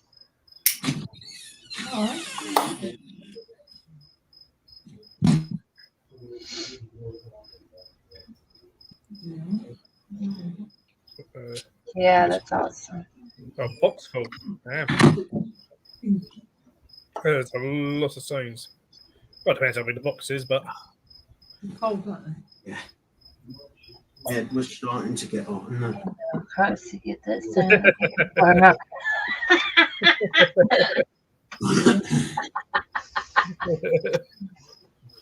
that's it. Those Welsh crocodiles, you know, they're something else. Just so y'all know, Connery is a daddy. Connery is a daddy. He's officially daddy. Are they born now? Yeah, but it'll be a week or two before I can see what they look like because I'm just to leave her be for a while, just so she didn't stress out over me messing around there. So I'm excited. In a couple of weeks, hopefully I'll get to see what they look like and how many there are. I just hear them squeaking, you know, so I know they're in there. Have you separated them yet? Otherwise, you're gonna have more babies. I've got to do it tonight. It's just gonna break my heart because I've got to get Connery fixed. That's why. Then they have to stay separated for 90 days because the boys can hold sperm for 90 days after they're fixed. Oh wow.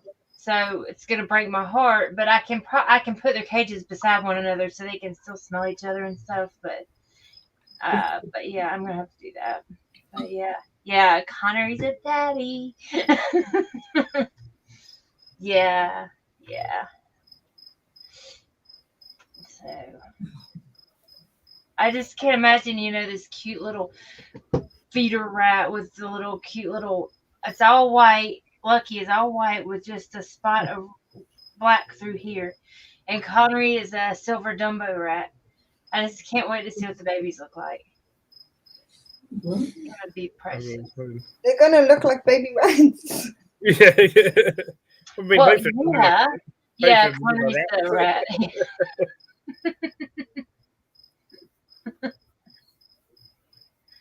Been here on just pieces away. Yeah, that's the problem. When it comes down to I have to pee so bad, Midnight's got to go. But if it's something that can wait, I won't usually move while he's on my lap or laying on me. I gotta book two of my boys in anyway, and then Lytton gotta wait a bit longer because he's still too little. Yeah.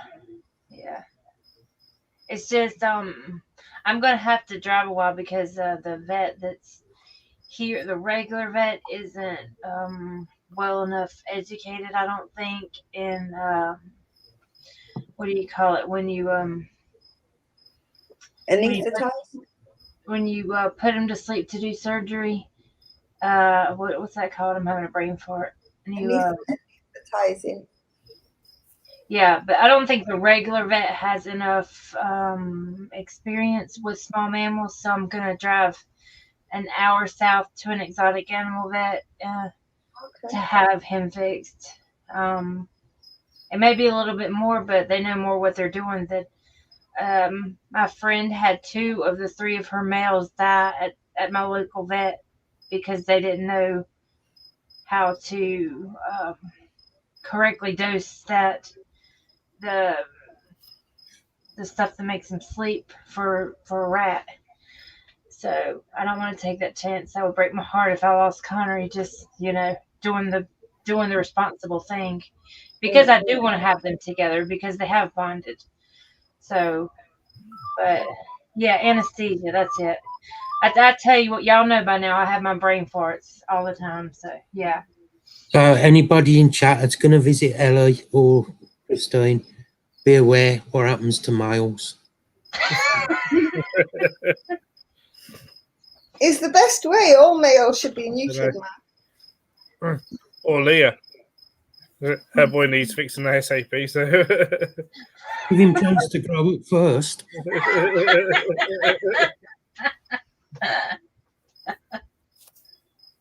But it is the responsible thing to do. I'll happily have 1 litter of rat pups, but to have them constantly, it wears out on the female. It's stressful for her. It is the responsible thing to do if I'm going to have them together is to have him neutered. So that's what I'm going to do. Oh, take care, Russell. Yeah, Russell, Take care. I'll be taking off in about 10 minutes. Yeah, I'm going to stop the stream, end the stream at probably at 11. Yeah, that's just it. And you can't take a lot of these animals to the local vets because they don't have the experience. They'll say they can do it, but obviously, it's a really high risk. Well, so unless they've actually studied the animals. Yeah. Kind of thing.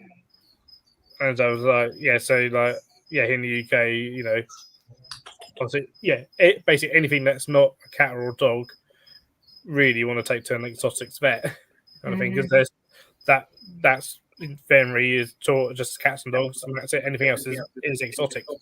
Yeah. Doesn't matter if it's a rabbit, it's exotic. If it's a guinea pig, it's exotic. Sort of thing. That's just it. That with the high death rate of them fixing exotic animals like, well, I guess rabbits and guinea pigs and stuff like that. Why even accept them if you have such high death rate of, when you're fixing them? Like, just that should tell you something. And then there's also certain things that work for certain animals don't work for all. Right.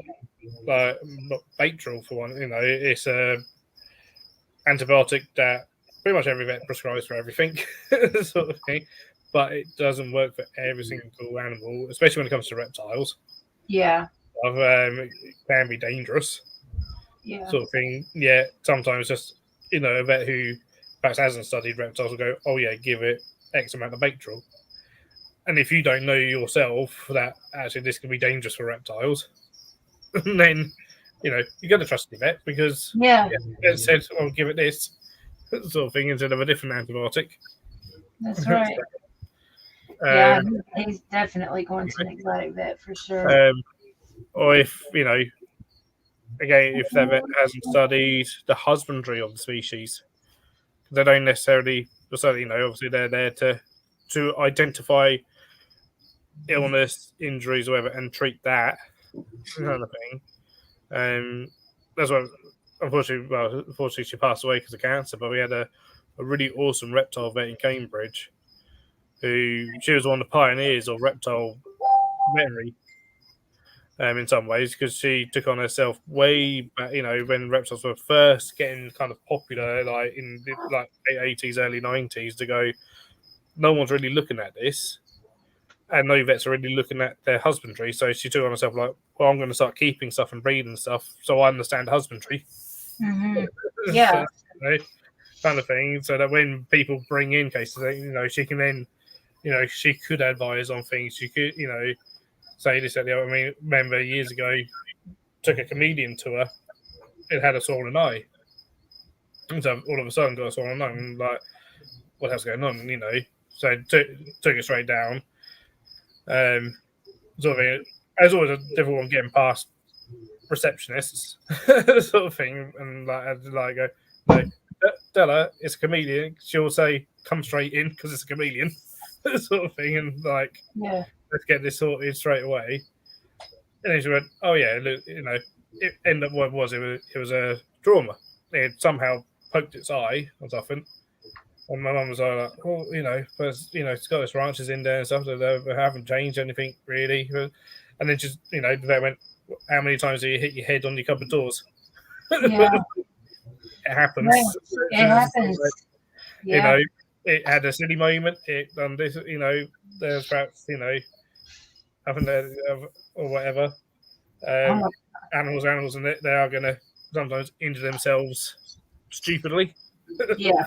Doing something silly. But, she put in such a good way of like, how many times you hit your head on a cupboard door and how long has your cupboard door been there? Yeah. How many times do you kick, your door frame? The thing is, up your little toe on the door frame. Mm-hmm. So, oh, too many times. I'm forever hurting my feet on stuff that's been there for eons.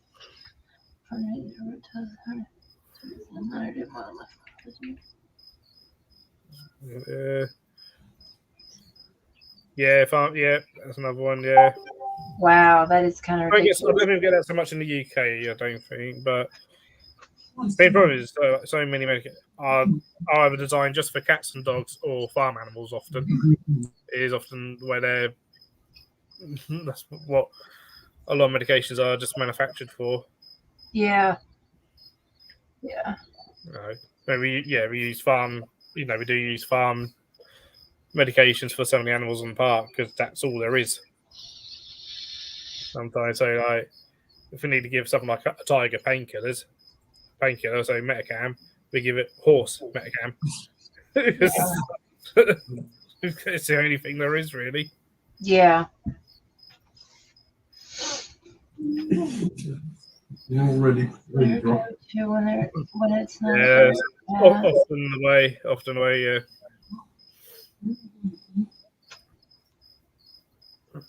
But that's one. But then you also had from that if they, if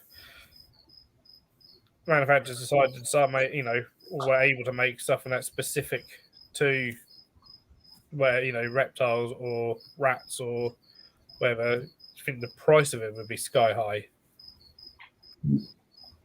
That I don't know if anyone would actually be able to afford it. Yeah. Ketamine won't work for big cats. Ellie looks ready for bed. Ellie is ready for bed. I don't know. I don't know. So, I was about 300 euro account for it. Only 300. Yeah, that's all. But it depends how many hours you got, I suppose.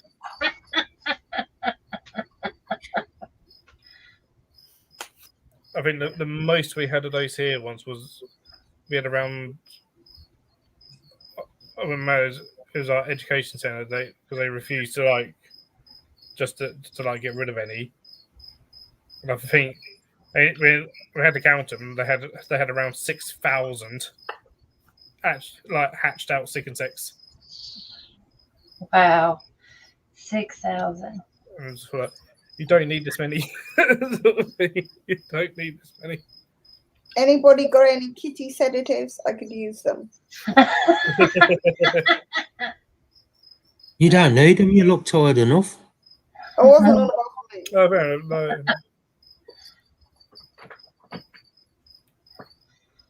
Fair enough. I mean, I don't really work. I don't really work with the big cats here. I help out occasionally, but anything pain relief wise, often I bet it's Metacam normally. Yeah. It's kind of anything it's not depending on the animal, but often it's if it needs pain relief, Metacam. If it needs antibiotic, Spectral. They're the two go-tos for most vets here in the UK. Anyway. Yeah. So easy for these. All right, it's 11 o'clock, so it will wrap up. Well, I think, yeah. My cat's mental. With my food, but I'll put in one last time. If people that haven't, I'm sure everyone has, but yeah, if by chance you haven't gone over and sub to Jamie's channel,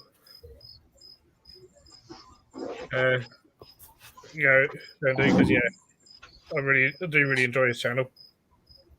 It's awesome. We've got some cool videos on there. Yeah, I can't wait to check them out. Again, I'm pretty sure everyone has, but if you haven't, sub to Mark, Ellie, and Christine, and me. If you haven't. I'm already Well, subbed. and yeah, put yourself last, Phil. You're like, oh yeah, and me too. Of course. I have to sub to Phil if you haven't. I normally tell everybody to sub to everybody else and completely miss me off. That's it.